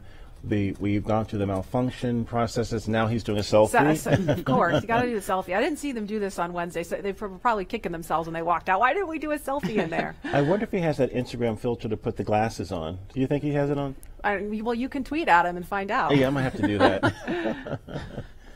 No, this is a great lighthearted moment. It helps gets the guys in a good mindset to you know, go off in space in a very calm and cool and collected way. I think he's now taking pictures of some of the crew techs, the suit techs, which is fantastic. It's all about bringing the family and the team together, you know, making everyone feel comfortable on flight day and helping us get to space safely, as we always try to do. And obviously this is a very serious mission. I mean, we don't want to make too much light of it, but Leland, you mentioned Wednesday, and I thought that was a really good point, why it's important to be able to joke around and keep things light as you're getting ready to go to the launch pad. Yeah, you know, when I went up on 122 with Rex, and we just talked to Rex, you know, we were, you know, in the caravan going over to the launch pad, we were kind of making some jokes, but as we were suiting up, we would look over each other, we would get up and high five, and we'd say, hey, you're ready? Let's go, let's do this, you know, and it's just, you've already trained. You know how to do this. You've done it many, many times. And so I think it's that lightheartedness is good. But, you know, right when you get in the vehicle, the 3, 2, 1 liftoff, that's when you're ready to go. And they're the visitors making their way out of the room. And as we mentioned, Doug Hurley and Bob Behnken, I mean, they are two of the finest at what they do. And it's really starting to sink in that the mission is on as you see them in their spacesuits. And seeing them in these suits has always been so inspiring to me from the first time that I saw them in Hawthorne at SpaceX headquarters during training. It's kind of like a sci-fi film, but unlike a movie prop, which primarily just needs to look cool, our team designed the suit to maximize safety and functionality while maintaining style. Here are two members of our spacesuits team, Chris Trigg and Maria Sundin, telling us about how the suit came to be. I think one of the things that was important in the development of the suit was to make it easy to use, something that the crew just has to literally plug in when they sit down, and then the suit kind of takes care of itself from there. So the suit is really kind of one part of the bigger Dragon system. It's really part of the vehicle. So we think of it as kind of a suit seat system. So the seat that the crew is in and the suit are in a lot of ways working together. And so it made sense that we were designing Dragon in-house to also design the suit. Our spacesuits is completely designed in-house. It's built here in Hawthorne, California, in the same building as the rocket and the capsule. The spacesuit is custom-made for each crew member, and that is to optimize the fit for the crew member. We definitely wanted to innovate and we wanted it to look inspiring, but first and foremost, we wanted it to be safe and reliable. The spacesuit's primary purpose is to protect the crew in the unlikely event that the cabin were to depressurize. But the suit does a number of additional things. It provides cooling and communication to the crew inside of the suit, provides them hearing protection, and the outer layer of the suit is flame resistant, so it provides flame protection as well. When the crew gets in the capsule, they get in their seats and they plug the suit into the umbilical that's attached to the seat. And the umbilical is providing everything that the suit needs. So it provides the avionics or electronics for communications, it's providing the air to cool the suit, and then it also provides gas when needed to pressurize the suit. So it's really a single point that lets the suit do all the things that it needs to do. We designed the helmet in-house. The helmet serves a number of different functions. Obviously, it's protecting the crew's head and it's retaining gas like the rest of the suit, but it also houses the microphones as well as the valves that are regulating pressure in the suit. We had to design the gloves so that they would work with the touchscreens, but the gloves also still had to do a number of other things like the rest of the suit, so all of those things had to come together within the glove. It'll be obviously really amazing to see Bob and Doug in their flight suits, and I think one of the things that's cool about the suit is it's not just a piece of hardware, it's not just a suit, it's a very personal thing. It's Bob's suit and it's Doug's suit. And so seeing the two of them in their suits, using it in flight will be just a really amazing thing. And you're looking live at Launch Complex 39A. That is Crew Dragon in the center of your screen, sitting atop a two-stage Falcon 9 SpaceX rocket that will produce 1.7 million pounds of thrust at liftoff. We are keeping our fingers crossed that the weather cooperates. It's a 50-50 chance. It looks beautiful right now, but there may be some thunderstorms rolling in later, so we're keeping a close eye on the weather. In the meantime, we're going to head west to Hawthorne for an operational update. Dan? Hey, Marie. We are here in Hawthorne still. The astronauts have a crew training facility that's equipped with both a cockpit simulator and a full-scale Dragon mock-up to conduct simulations both for nominal and off-nominal situations. And recently, the SpaceX team shared the exact same ISS simulator that the astronauts train on with the public, so you can try your hand at docking the ISS. If you head over to iss-sim.spacex.com, you can try your hand at docking with the space station. And I've tried it once before. It was really difficult. It looks way more, it's more difficult than it actually is, I think. Yeah, flying in space is really deceiving. Just when you think you're going really slow and everything's okay, the next thing you know, you're careening into the space station. So it's way harder. You have to go way slower than you think. It might take a couple of tries, but it's doable. Yeah, but you guys should try it and check it out and see if you can do it. So let's check in with John Innsbrucker for a quick update on Dragon and Falcon 9. John? Well, we're coming up on T-minus 3 hours and 35 minutes. All continues to go well for today's launch. Now on the launch pad, Falcon 9 is powered on. Engine and stage checkouts were performed last night. All of those looked good. Now we're currently pressurizing gas storage vessels on both the first and second stage. And as I like to report, the good news is there's nothing significant to talk about on the rocket right now. Now on top of Falcon 9 is the Dragon spacecraft. That's being prepared for the crew. The Dragon propellant system was pressurized to final flight pressure about an hour ago. We had the support team arrive in the White Room just inside T-minus 4 hours, and we're waiting right now for the crew to walk out of the ONC building, and they should arrive at the pad by about T-minus 3 hours. For the Dragon spacecraft, all systems are also currently go. The Air Force range reports no issues at this time. The range will be maintaining both air and sea space clearance around the launch pad. They also help support things like putting the roadblocks up to prevent access to the hazard areas at both the launch site at 39A and around the Cape. Now, the big question, of course, is the weather. And as I said before, we all talk about it, but it's the one thing we can't do anything about. Weather is 50% probability of good conditions. We are going to be watching for the clouds, lightning, thunderstorms. The sea breeze is not as strong today, and that's going to not help push all of that back over Central Florida. But right now, things are looking good with both Falcon 9 and Dragon as we count down to liftoff. Now, we want to see where you're following today's launch from, so we're going to jump over to Tahira at our social desk. Thanks, Sean. So glad to hear that things are at least looking good right now for this launch. Really hope it stays that way. So we just took a look at numbers of viewerships across our social media platforms, and there are now 500,000 of you tuning in for today's broadcast. Welcome, guys. We are so excited to have you. We also have the top cities right now tuning in, and that's Columbia, South Carolina, Houston, Texas, Los Angeles, New York, and Orlando. So it seems like the East Coast is really pulling today's viewership, but hey, last time on Wednesday, California came in and really stole the whole show away. Let's take a look at what's being shared online right now. So right now we have this future astronaut, and I don't know who he had to call, but it looks like he is in this SpaceX suit and his Tesla getting ready for round 2. Absolutely love it. Let's take a second look. Okay, right now we have a French bulldog. It looks like taking Bob's place for launch right now. This is so funny.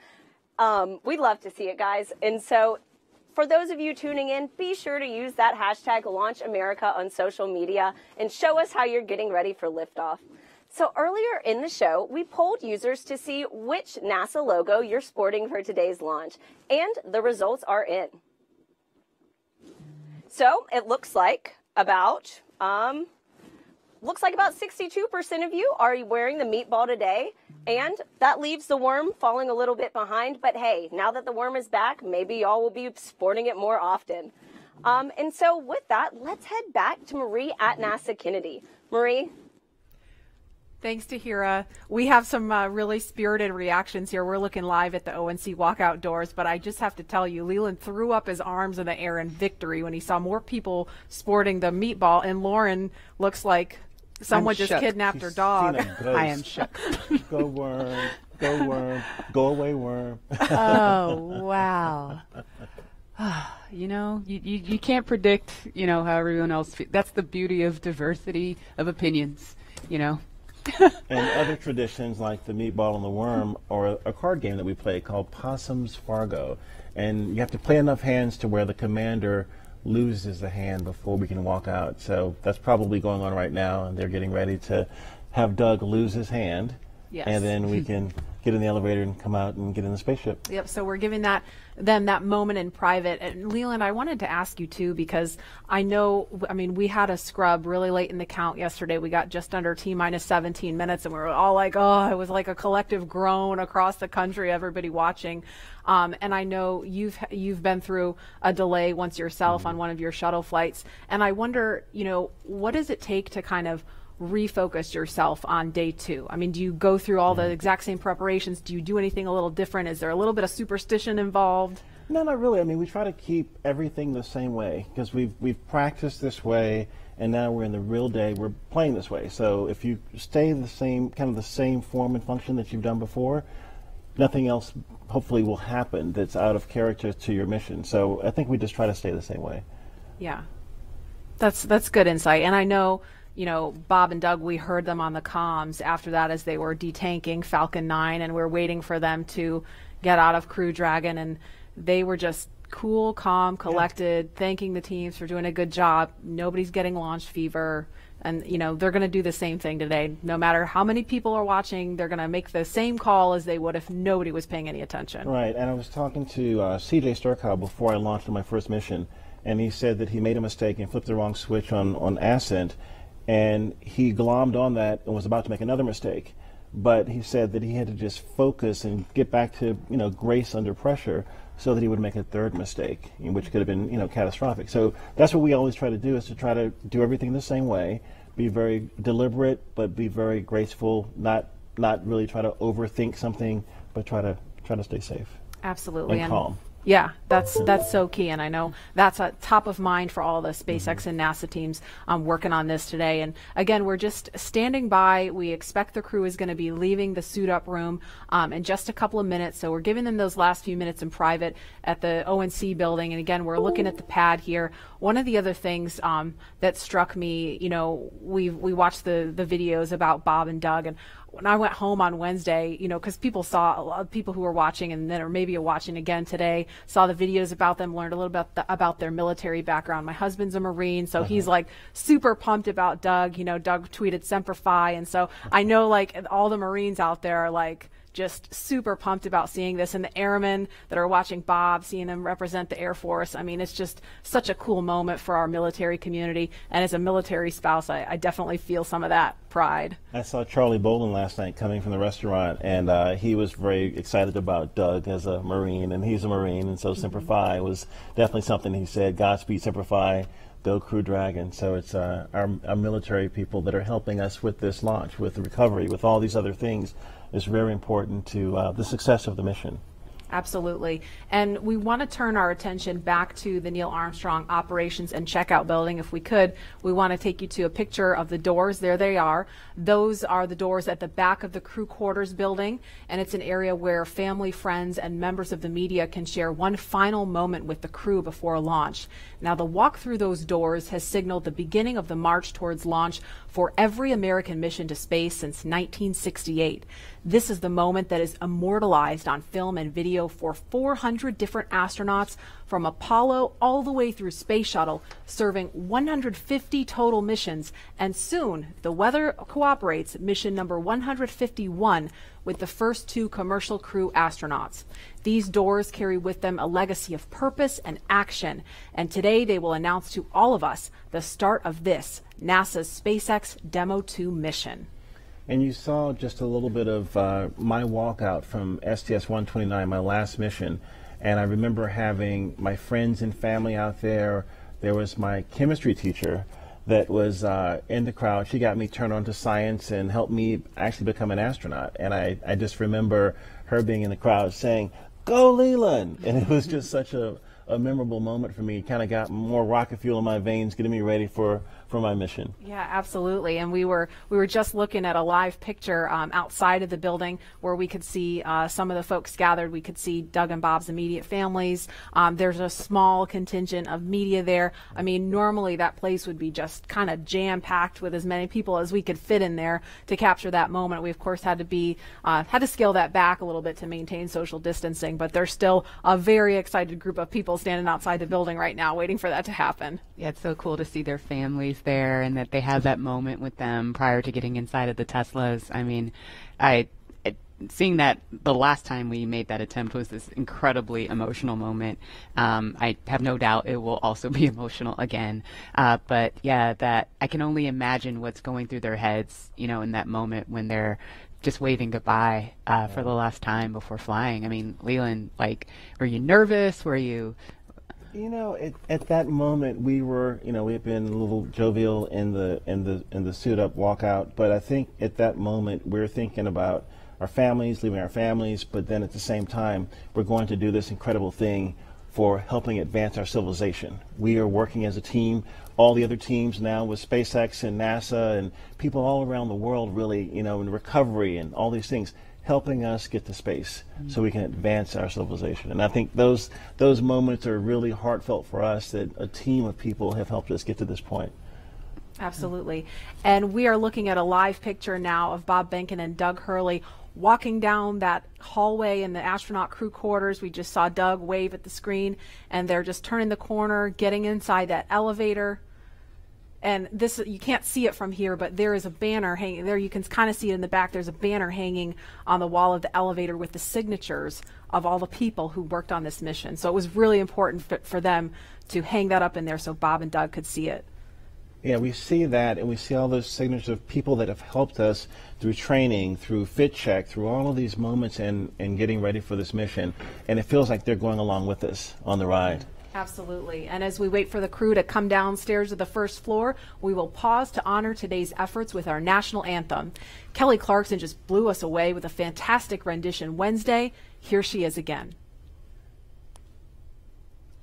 Moshe, can you see by the dawn's early light what so proudly we hailed at the twilight's last gleaming, whose broad stripes and bright stars through the perilous fight o'er the ramparts we watched were so gallantly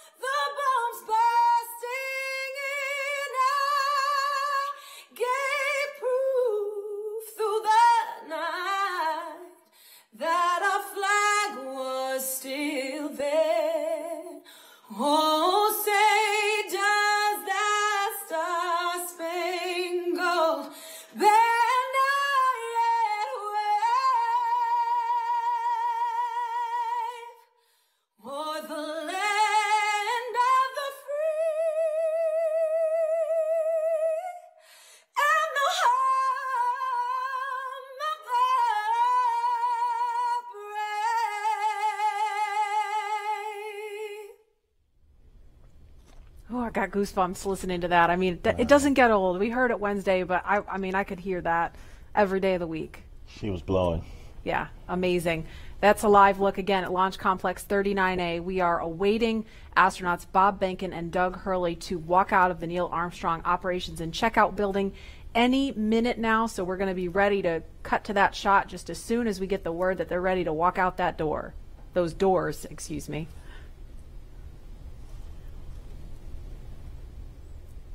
Again, looking like it's been a beautiful start to the day here on Cape Canaveral, but we're keeping a close eye on weather because it looks a little iffy as we get later into the afternoon, closer to launch time, which again is 3:22 this afternoon. It always blows me away every time I visit Florida is, you know, 1 hour it's this beautiful, clear, gorgeous day, and then an hour later it's a thunderstorm. You said it. Welcome to our world. And then an hour later it's back to clear. Yeah. Yeah. Well, just similarly to last attempt, right? I mean, just 15, 20 minutes later, it was good to go. I know, it hurt my soul because we have this instantaneous launch window. It's not like with shuttle where we could give it a couple more minutes because you had a 10-minute window. We have a single second to get this off the ground, so everything's got to be just right. The conditions all have to be green at that moment. Again, Mother Nature showing she's in charge. Absolutely.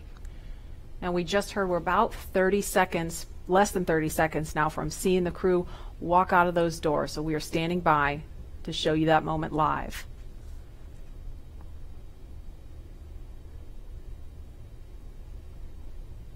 There's a live look at the O&C walkout doors.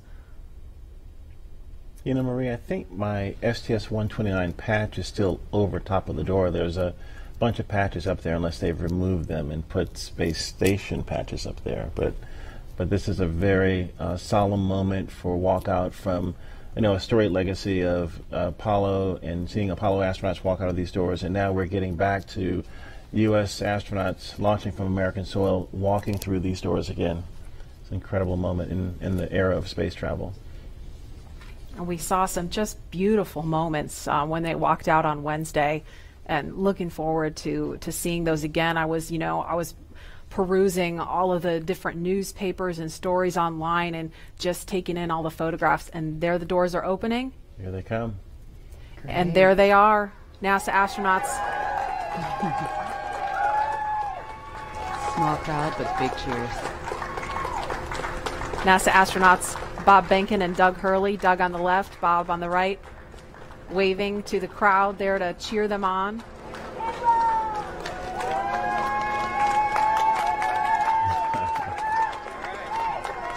And there are their families right in front of them. The virtual hugs, a very special moment. Fist bumps.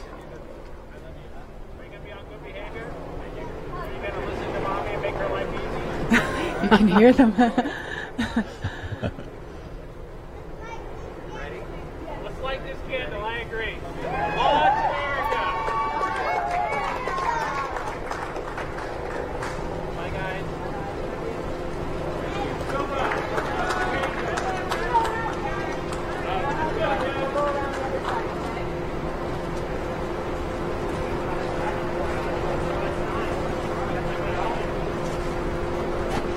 Now they are getting into the Tesla Model X that's going to take them to the launch pad, being strapped into their seats.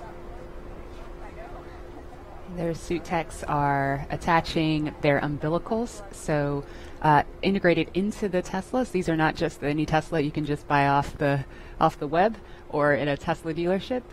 They've been outfitted with cooling units, and that white umbilical, similar to what you saw in the suit room, that umbilical is being connected to the suit to provide cooling air to the astronauts while they're on the way to the pad. And those Falcon wing doors are closing. Super sleek. A rapid departure from the Astro van. Yes, I would say so. And their flight surgeon is in the front seat in the passenger side, taking the journey along with them. As I mentioned last time, we always think about the technology and the rockets, but this is what it's all about, the families coming together, supporting the families, us working together as a team to ensure they get up there safely and back home safely for their families.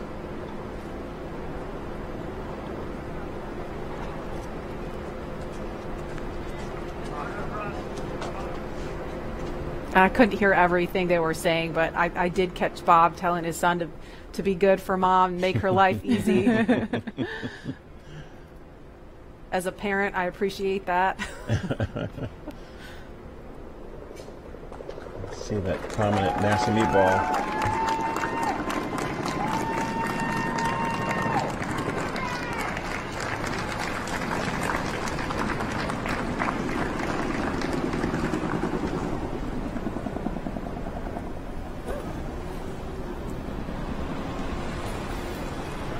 Now, as we watch the convoy begin their journey to Pad 39A, to our SpaceX and NASA family who over the years made this mission a reality and who have worked this launch campaign up to this point, we have you here in our thoughts. And we wish every one of you could be here to see this up close. But we want you to be part of this journey regardless of where you call home and regardless of where you're watching from today.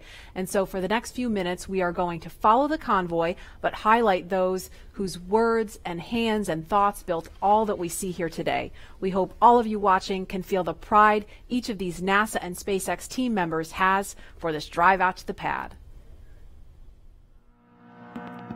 This is Laura Segura from the Commercial Crew Program. We're so excited about this historical day. Congratulations on being a part of the very first mission for human spaceflight, commercial human spaceflight ever. We're behind you, Bob and Doug.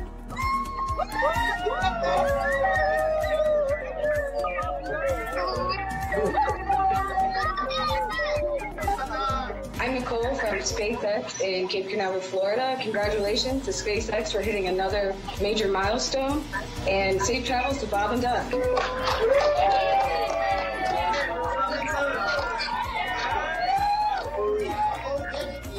and Doug, as the launch vehicle chief engineer, we've got a lot of our launch vehicle team here to wish you a very wonderful safe ride on a Falcon 9 coming up to Demo2. We're so excited for you.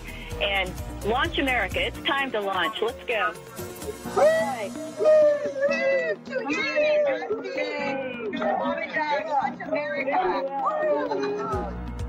Hi, this is Perla from Hawthorne headquarters. We want to wish Bob and Doug a safe trip to the International Space Station. Go Dragon!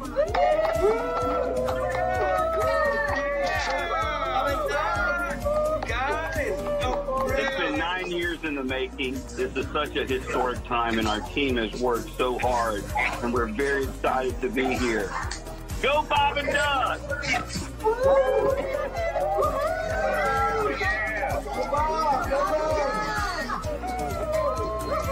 Hi, this is Sam from McGregor, Texas. Go Bob and Doug, go NASA, and go SpaceX.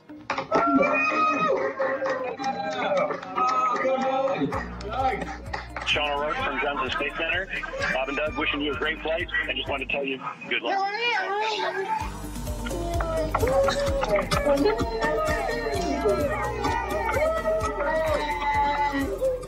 Hi, I'm Dustin Kamak with NASA Kennedy's Communications and Public Engagement Directorate, and we all want to wish Bob and Doug safe travels and Godspeed. You are both an inspiration to us all. Now, let's get out there and launch America. Let's do it. Come on, launch America.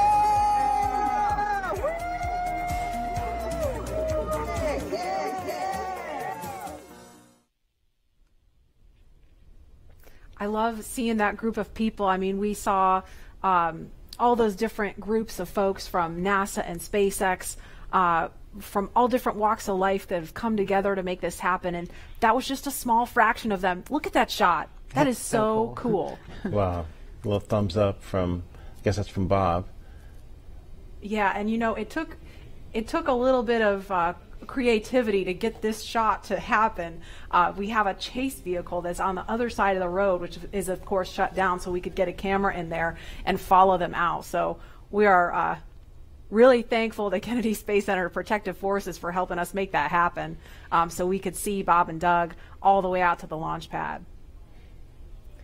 My ride out was a little bit different than what they're experiencing in this Tesla, because we had the Astrovan had bench seats on each side, and we could look across at each other as we were driving out. And it was moments where we would tell some jokes and look, but sometimes we would just look at each other, and we had such gratitude for having this opportunity to launch into space and to think about all the people that had a hand in helping us get in that vehicle to drive out to the launch pad to get ready for this momentous moment. And I think that's probably, even though they're sitting, you know, side by side, I think they're probably thinking of the gratitude and the people that have helped them get here so that they can be on the, you know, the pointy end of the rocket, getting a chance to go up to space. It's just a momentous moment.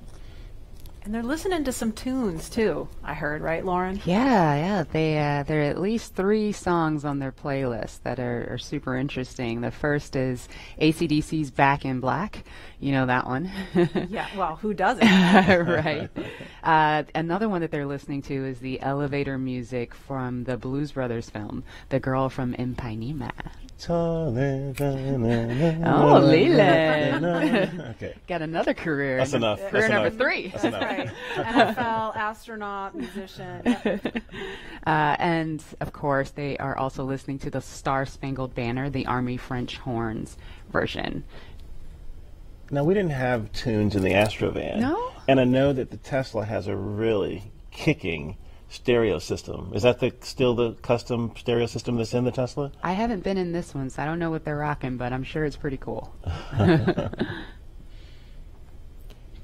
And again, just for some perspective, you know, they left the operations and checkout building just a minute ago, and so it's about a 9-mile drive from there to the launch pad.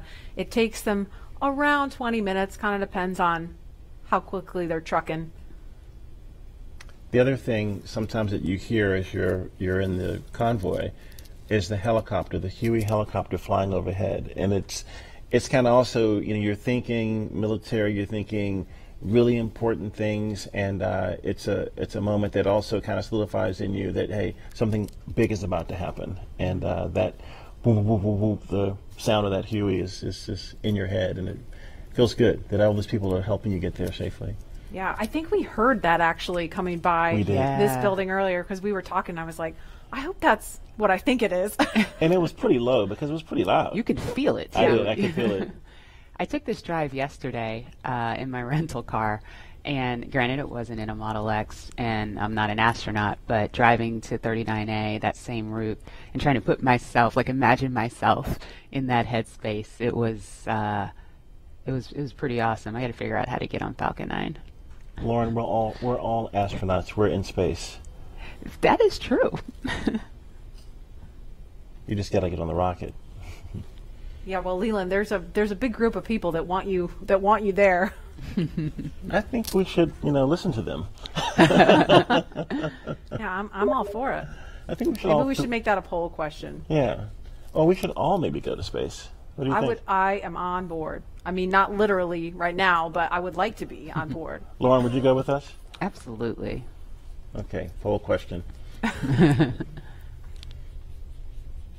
We have so many people watching online, sending well wishes to Bob and Doug. I mean, it started early this week as we were ramping up for Wednesday, and I feel like it's just been this buildup of momentum because, we were following along Wednesday, and now we're all following along Saturday, and we have people watching from home that hopefully don't have to work today and can really tune into what's going on here. And we, as astronauts, truly appreciate all the support, all the social media feeds, and we think about, our families. We saw Megan and Karen there with their sons, wishing Doug and Bob well wishes and Godspeed as they head off in these Teslas to launch pad 39A that launched the Apollo astronauts. And I think, this is just one of those moments where everyone in this country is coming together to wish them well, to get them to space safely. It's a really great day. And they are just now on Saturn Causeway. They just made that right turn onto Saturn Causeway. So to the right of the screen, that building is the Operations and Support Building 2. And on the left, it's out of view right now, is the Vehicle Assembly Building, that iconic building that processed the Space Shuttle and Saturn V rocket also. That's where that mobile transporter takes out, used to take out the Apollo, Saturn V rockets and the Space Shuttle. It's just an incredible machine. And where they're passing right now, I mean, if we were to run outside, we could wave because we are off to the right of your screen there at the press site where you see group of media there. So from this point, they've still got about 3 miles to go from here. I'll see you guys later. I'll be back in a minute. You're gonna go hop in. And obviously, it's not just Bob and Doug's Tesla. There's a number of cars in that convoy. They're being escorted by Kennedy Space Center Protective Forces and also SpaceX security. They have a flight surgeon there with them. And we've seen just a sprinkle of folks along the way. Normally, we'd have a whole lot more people out here watching this, but we really appreciate you watching online and from home. Again, wherever you are, at the beach, watching on your phone, your tablet, your whatever mobile device you have, we're going to be here every step of the journey, taking you through it moment by moment. There's a cool shot with the worm on the roof. There we go. The second place worm, yes. The second place worm. So, Leland, when I drive down this road on the way to 39A, on the left, there's that area where the crawler used to drive. Do you tell us a little bit about the crawler? Yeah, right there you can see the kind of the gravel where the crawler actually crushes that gravel almost into sand. It's so heavy. When the shuttle will go out and the Apollo Saturn V rocket will go out, and it's just, this thing moves at a glacial rate to get out there because it's got this huge rocket or shuttle on it. But I had a chance to see that when my shuttle went out one day with Alan Poindexter, and it's just this enormous, tracks and vehicle, but you guys do it in a different way, don't you? You don't go out of the vehicle assembly building. You have your own building. We have a hangar right there on the pad, so we just roll the rocket up the hill. You kind of do it like a Soyuz, where you just raise it up right there from horizontal to vertical, and it's done. Yeah. Horizontal integration, so you don't need an enormous building in order to process the rocket and mate drag into it. And then once you pin into the pad at the very top of the hill, you raise it up vertical with the transporter erector. And again, all these efficiencies to help us get people to space faster and safer, and this is going to be the future of space travel. And also the relationship between NASA and SpaceX working together as a team to get people up. And at this point, the convoy is approaching pad 39A, and they're entering what is known as the BDA, or blast danger area. Now, before any pad technicians, engineers, or astronauts enter that area around the launch pad, the SpaceX and NASA teams do an internal go, no-go poll to make sure everything is clear. This storied launch pad, which has been the beginning point for so many firsts, is the perfect backdrop for today's historic launch that marks a new first and a new era in human spaceflight.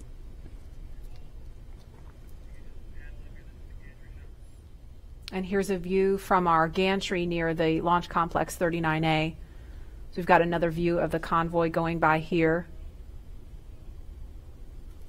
If I had to count up all the cameras we have all over the place for this, I'd be here all day. That's a beautiful shot right there, looking at the Kennedy Space Center and Merritt Island and all of the nature around us. It's a big buffer from 39A so that we can be safe and launch our rockets off to space safely. Absolutely. And a lot of people don't realize this is a national wildlife refuge. I mean, I pass turtles on the way to my car every day. Well, when we would run from the operations and checkout building, we'd have to watch out for snakes and for alligators, and so to be really careful about the wildlife. We used to have one who lived at 39A. Oh, really? Yeah, an alligator. Well, maybe we'll see him. We'll keep an eye out. Tweet at us if you see any. Did you name him Worm?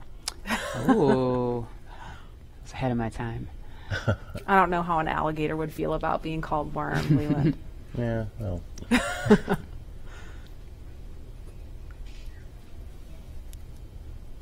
And we've got a ton of you following along on social media. Lynn says, as a fellow Missourian, we're so proud of Bob. Launch America, we will be watching from the Space Coast, cheering loud.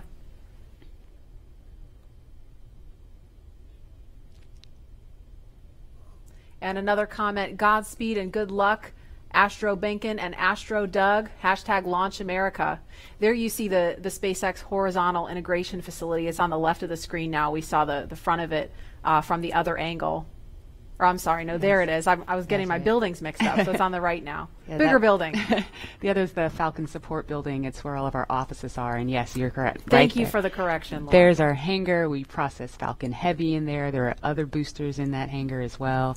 And the rocket and Dragon that is on the pad right now was put together, or rather finally integrated inside of that hangar and then rolled out to that pad to go up vertical. And there it is. That shot really gives you a sense of the scale of the Falcon 9 rocket. Those Teslas look teeny, teeny, tiny, making their way up there. And so as they make their way up to the pad, we're going to throw it over now to Hawthorne, where Jesse and Dan are watching the action. Hi, guys.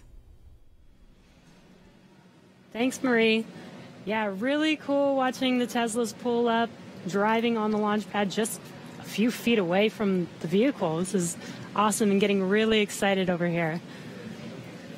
And with us looking at the launch pad right now, we've had to do a number of upgrades, but not only to the launch pad, but SpaceX has also made changes to both Falcon 9 and Dragon to enable flying crew.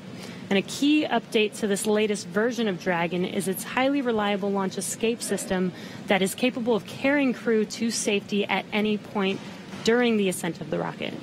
Another pretty key upgrade is the Dragon's new life support system. As you can imagine, flying humans requires keeping a habitable environment throughout the entire flight, and that means covering everything like providing breathing air, keeping the capsule at a safe pressure, keeping it free of contaminants, removing any carbon dioxide in the air, regulating the temperature, the humidity, all of these things, and also implementing that waste collection system, aka the toilet. That sounds pretty important. The changes to Falcon 9 were small but extremely meaningful to meet NASA's requirements for safety for human spaceflight. And specifically, SpaceX had to prove a high degree of fault tolerance, meaning that small failures in the system would not lead to mission failure. Falcon 9 was already able to handle engine failure, but new emphasis was put on making sure that a failure throughout any phase of launch would not mean mission failure. And this goes all the way down to latches, control valves, electronics, wiring, and so much more. All right, well, with the astronauts now on location at Pad 39A, we're going to swing it right back. Marie, Lauren, Leland, take us through the crew making their final steps towards the Dragon spacecraft. Sure thing. So we are looking again at Launch Complex 39A. Just a few seconds ago, we saw the Tesla carrying Bob and Doug pull up to the launch pad. This is the site of so much history, you guys. This is where Apollo and Saturn V rockets that launched to the moon took astronauts from. I mean, this pad has so much history. Leland, you launched from there. What's it like seeing Crew Dragon and Falcon 9 there with the pad? With all of the visual changes that have been made? I mean, what kind of emotions does this stir up in you? You know, when we got out of our Astro van, we stepped out and we just looked up to see this vehicle, and it was creaking, it was groaning, it was making noises, it was getting ready for us to enter it, to take us off planet. And you know, you get a chance to take a picture. Sometimes you stand there, you look there, you think about all the training you've done, all the preparation, and again, all the people that have helped you get there. And it's just a solemn, amazing moment for all of us. And there's another amazing drone shot. Lauren, you explained this a little bit earlier about kind of how SpaceX brings the rocket and capsule vertical. Now that we see it, can you kind of explain that again for folks who maybe missed that? Yes, of course.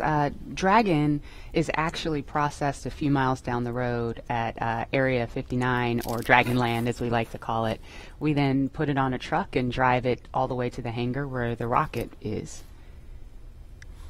And so what will happen is we'll then we call it breakover, where the vehicle's up vertical, we'll turn it sideways because the rocket is being processed sideways or horizontal into the hangar, lift it, mate it to Falcon 9, and then roll up those hangar doors and essentially pull the vehicle in the transporter erector, which is the big white truss structure that you see there. All the fluid lines, electrical lines, and everything are connected to the vehicles via the TE, transporter erector, and they basically roll it up those rails. You can't really see them. You kind of see them in the screen, those rails.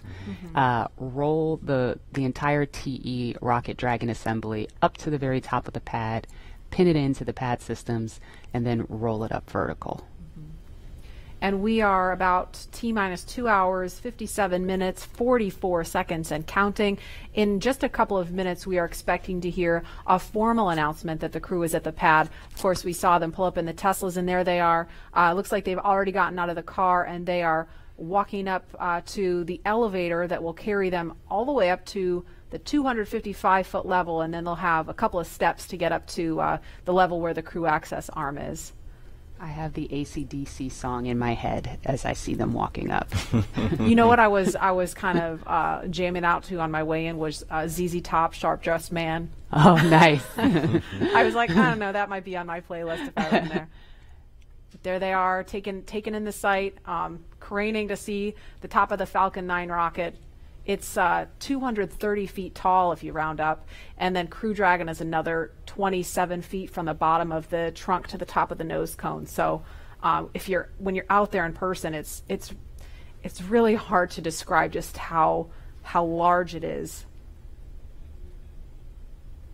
Look at them getting excited. They're ready to get in the vehicle, get in the elevator, and make it to the top. There's some FOD. He's picking up foreign object debris. Appreciate that.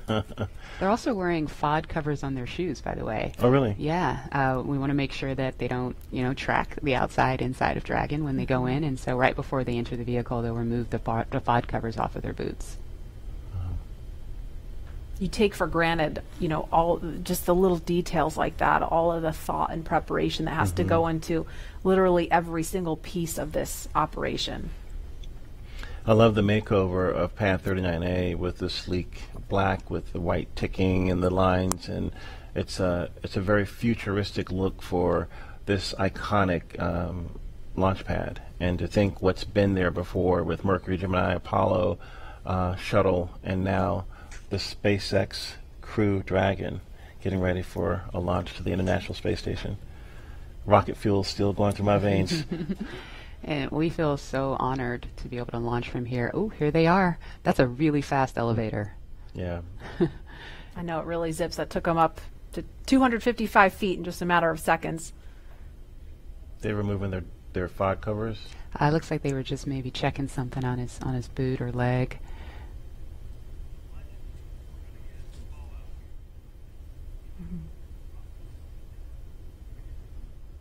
And we should hear a call any moment that the crew has arrived at the pad as they make their way up the stairs, and they're headed to the crew access arm now.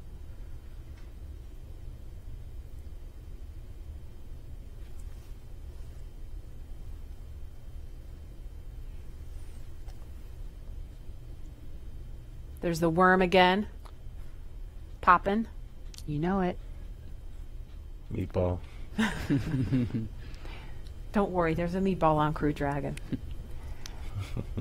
Those white arrows you see there are essentially illuminating the way for anyone who's up there to find their way to the escape baskets in the event of an emergency that would require them to get far away from the rocket and the pad. And it's hard to tell from this angle, but there's actually a phone right here, and I can't tell if it's Bob or Doug that's using the phone right now. But Leland, can you explain the significance of that? It's the same phone that was there during the shuttle days. Yeah, you get a chance to talk to maybe friends or family that you haven't had maybe couldn't come to the launch. In this case, it's quite a few people, but just to have that last moment to talk to someone before you get in the vehicle. It's a beautiful view.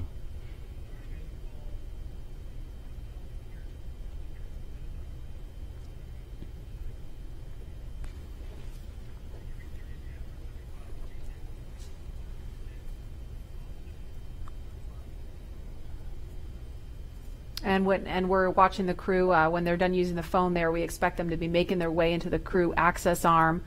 And coming up at about T-minus 2 hours and 35 minutes, the astronauts will ingress, or that's a word we use to describe climbing into Crew Dragon. And we saw Doug do it a couple minutes early on Wednesday. They were a little bit ahead of schedule, so that time could be a little bit flexible.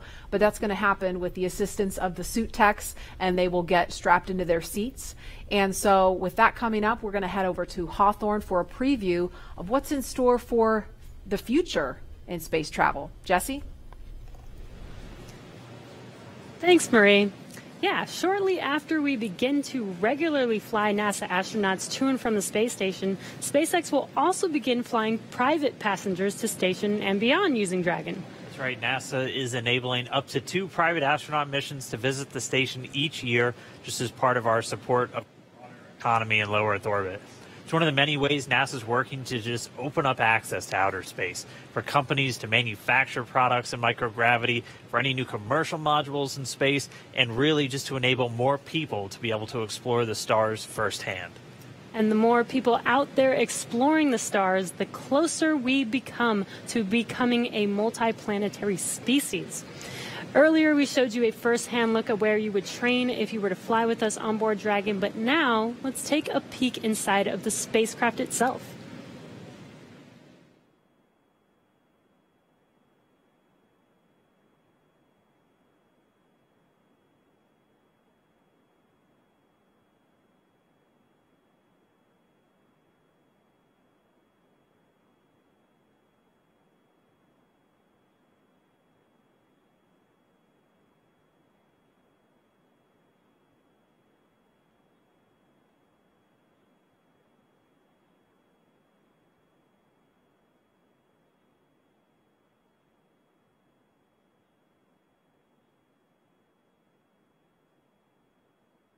Intuitive to know what we need to do at any given moment in time. When I think about comfort for the astronauts, it's really every aspect of how you could interact with the spaceship that comes to mind. We have 3 different seat sizes. We even go so far as molding the foam around the astronaut's body so that there's not any pressure points, and it's just generally a pleasurable journey to space. Dragon is a spaceship that's all about safety and reliability. We designed it to be 2-fault tolerant, which means that any 2 things could fail. So I could lose a flight computer and a thruster, and I could still bring the crew back home safely. We also added a launch escape system. If anything goes wrong on ascent, the crew can get away from Falcon and get picked up safely. I've worked on Dragon since 2012. When I see Dragon lift off, I think I'm going to feel a buildup of emotion of 8 years of working with some of the best engineers and technicians across the country that put their heart and mind into making this incredible moment happen for everybody.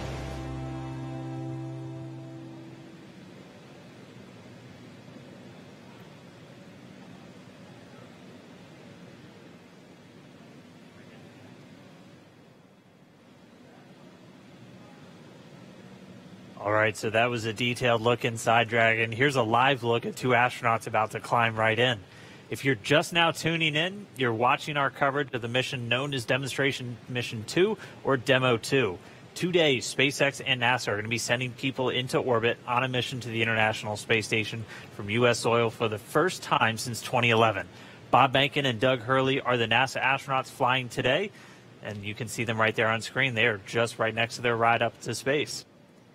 Yeah, very exciting. So as you can see, they have already arrived at pad 39A, where Falcon 9 will lift off from at 3:22 p.m. Eastern time today. They have ascended the tall structure already, which is next to the rocket, and it's called the fixed service structure, and also have already walked down the corridor, which is known as the crew arm, which is what they're standing in right now. That's right. And as they prepare to board Dragon, they have this one final stop that they're standing in right now, and that's the White Room. The White Room is literally just the room at the end of the crew arm that has an opening into Dragon. It is the last place on planet Earth Bob and Doug are going to be standing before they step into Dragon for their ride to the International Space Station. And the term the White Room was first used during NASA Gemini missions, where the room right before entering the spaceship was painted white. And as you can see, we've continued this tradition with painting ours white as well. And on Wednesday, they actually started a new tradition by signing the wall in the White Room. It's a fairly small area that has room for the crew and a few ground support members to complete cargo load at T-minus 24 hours and crew ingress at T-minus 2 hours and 35 minutes, which is coming up here shortly. And ingress is how we refer to the crew boarding Dragon. Also inside the White Room is a movable platform that just gets extended out to the capsule just to make that boarding process much smoother for the crew to climb into Dragon. As you might expect, it's also environmentally controlled. You can see kind of a big seal right up against the side hatch, and that's just done so Dragon can be open while keeping all the dust, dirt, and the Florida humidity out of the capsule, making sure it's pristine for the crew. And so that seal's going to stay in place until they begin to retract it, get the arm ready to move out of the way, and by that point the hatch will already be closed. And the White Room also has lots of tools in order to open the side hatch, complete crew ingress, and prepare for any contingencies or emergency that may be encountered. And right now they're just in the White Room. They're getting a final briefing. You can see them with a number of different pad technicians. Everybody on that team has a specific job. Some are suit specialists who are going to help Bob and Doug get connected to their seats. Some are specialists with the Dragon capsule itself and are going to be responsible for closing the hatch. And we also typically have a photographer in there just to help kind of capture these moments as the crew gets ready.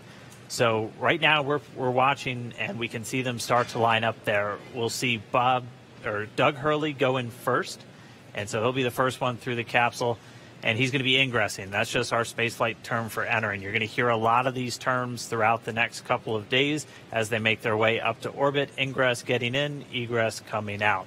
And they're also doing that final FOD check, making sure that the crew don't have any foreign object debris, dust, dirt, anything that could interfere with the systems on Dragon just before they get in. Right, as Leland and Lauren were mentioning earlier, they do have stuff on their suits to protect from FOD, and they have FOD covers on their boots, as they mentioned, as well as on their umbilical port on their suits, and that needs to be removed before they can ingress. Minutes. The crew has arrived at the White Room, and its ingress is in progress on schedule. Just listening into the nets and hearing those updates live. Yes, once the FOD check is complete, they can enter, which is happening live on your screen right now.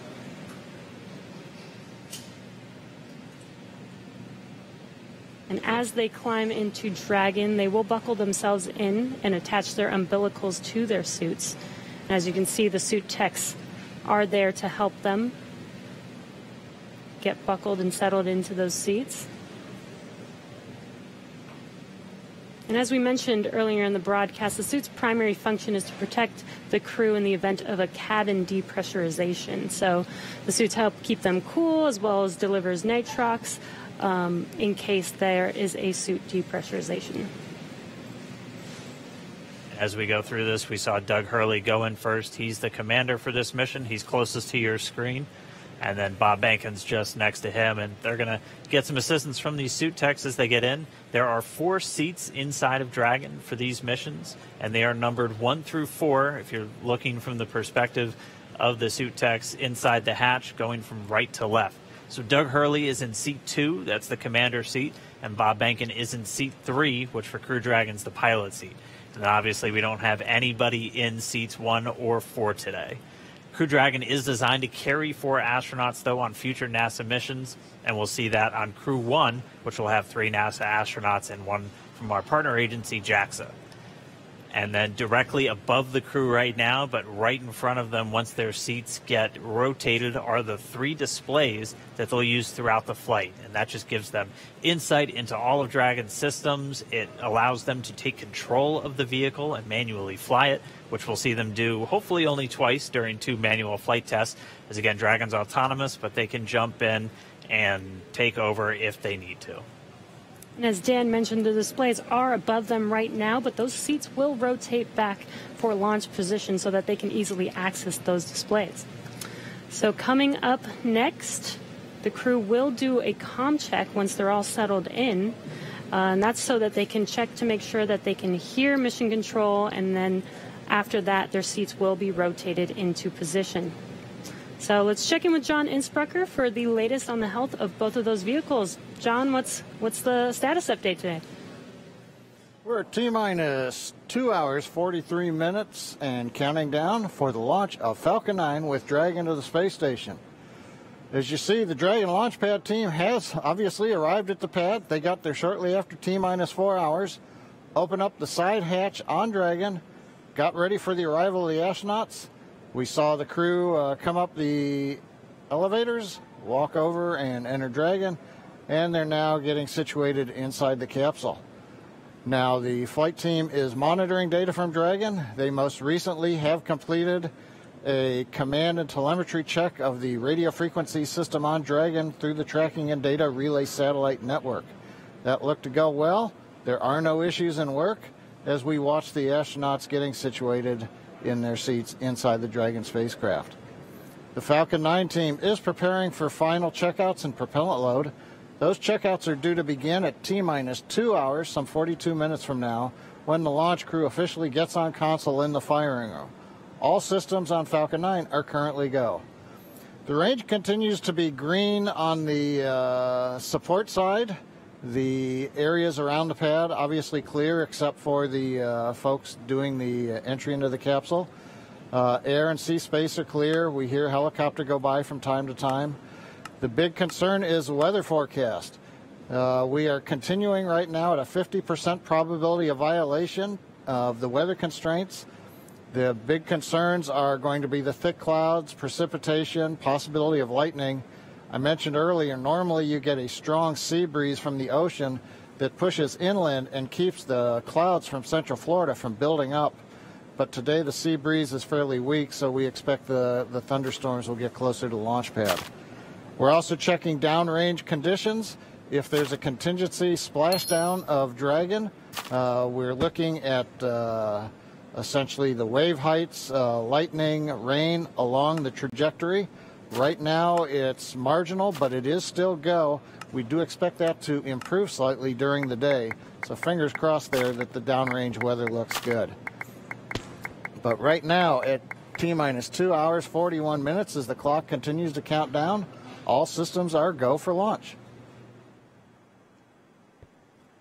All right, thanks, John I. And as we watch Bob and Doug get buckled into their seats, I'm joined once again by SpaceX's Jessica Jensen, just to kind of walk through everybody what made Dragon a 21st century spacecraft. So first off, thanks for coming in today. I know you got to come in for a launch. That's always tough. Of course.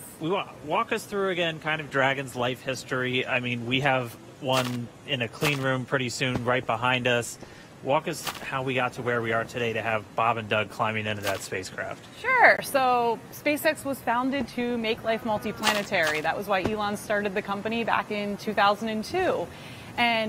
But also when he founded the company, we were a very small company for several years. And so we had to look for opportunities to, hey, how do you go from being a small company to actually putting people into orbit? So when NASA came out with the need to fly cargo to and from the International Space Station, we jumped on that because we said, hey, first, not only is carrying cargo to and from the space station cool, I bet we could actually then, hey, for 8 years now we've been flying cargo, and then now we have transitioned over into flying crew and cargo together. So that's basically been the evolution of Dragon, and it's been awesome. And I know when we see Falcon 9, we get to talk a lot about reusability. Everyone is very familiar with the first stage coming back down and how cool that looks.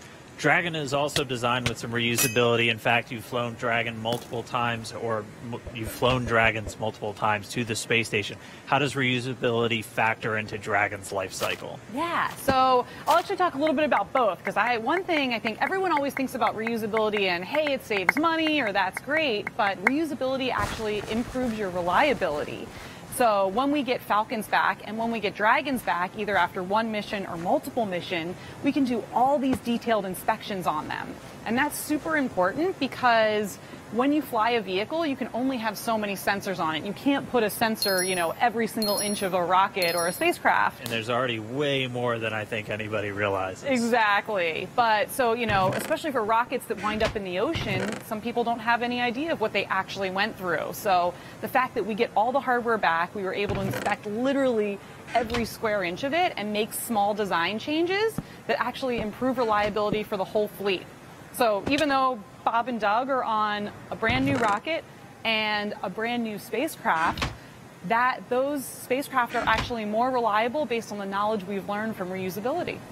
We've walked people through a lot of the new systems on Dragon. What are just some of the cool things that are maybe beneath the surface that people don't know about with Dragon? So I think one of the coolest things is the autonomous docking system.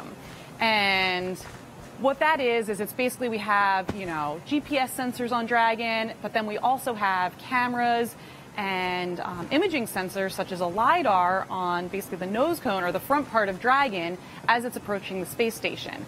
And all these sensors are feeding data back to our flight computer to say, hey, how far away am I from the space station? What's my relative velocity to the space station? And then that feeds into the flight computer, which has algorithms written by our engineers to say, okay, based on how far away you are in your rates, here's how you fire the thrusters to most effectively get to the docking target. And I think that's just super cool. Well, I mean, we're all waiting for our cars to drive ourselves to work, and for Bob and Doug, that's exactly what it's doing for them. Exactly. And what I think is so cool is the computer does this just like flawlessly. It's easy.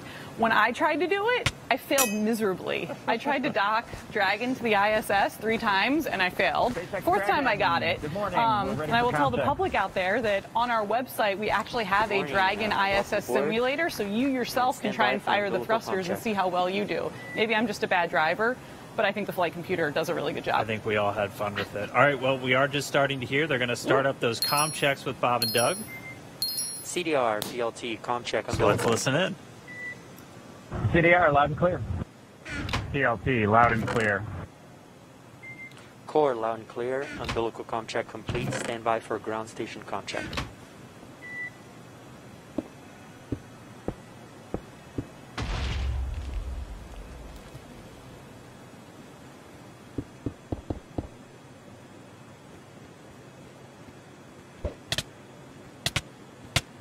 And again, we're just listening in. They're doing these comm checks, these communication checks. So Bob and Doug are going to do a series of these checkouts with the teams on the ground, both the Corps here in Hawthorne and the launch director out in Florida. And they're going to be doing this over Dragon to ground.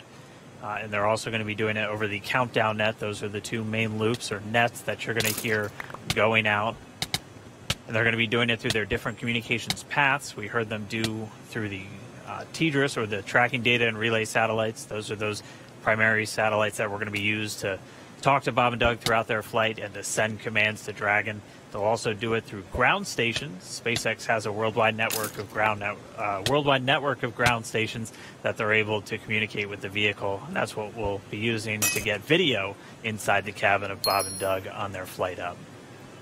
So if you tuned in the other day, this is one of the first things that they do once they get inside the vehicle, and this is just to make sure all the communication systems with the Dragon spacecraft, with the suits, everything are working. They're able to talk to and hear everybody on the ground.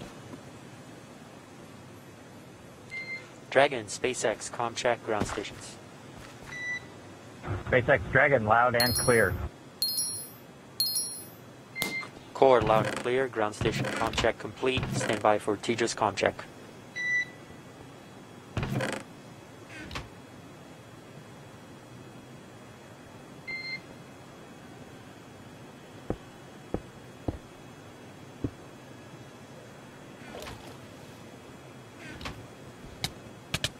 And just a reminder, you're hearing the Core. That's the Crew Operations Responsible Engineer. That's, if you've followed NASA missions in the past, that's the CAPCOM position. That is pretty much the singular voice that's talking to the astronauts throughout their flight. And that's a position based here in Hawthorne, California. And you'll also hear Dragon, SpaceX, comm check, TDRS. SpaceX Dragon, loud and clear. Core, loud and clear. TDRS comm check complete. Stand by with comm checks with MD and LD in the launch configuration.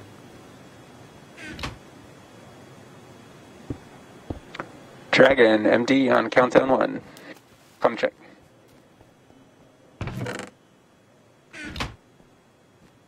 SpaceX Jason, loud and clear. Copy, loud and clear. Glad to have you guys on board. Stand by for comm check on Dragon to ground.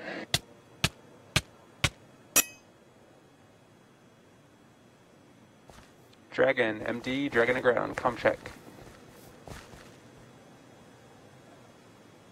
MD Dragon, loud and clear. MD, loud and clear. Stand by for comm checks with LD. Dragon, launch director on countdown 1. Comm check.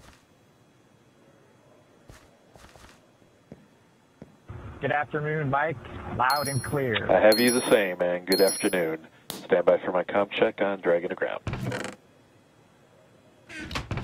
Dragon, SpaceX. On Dragon to ground, comm check.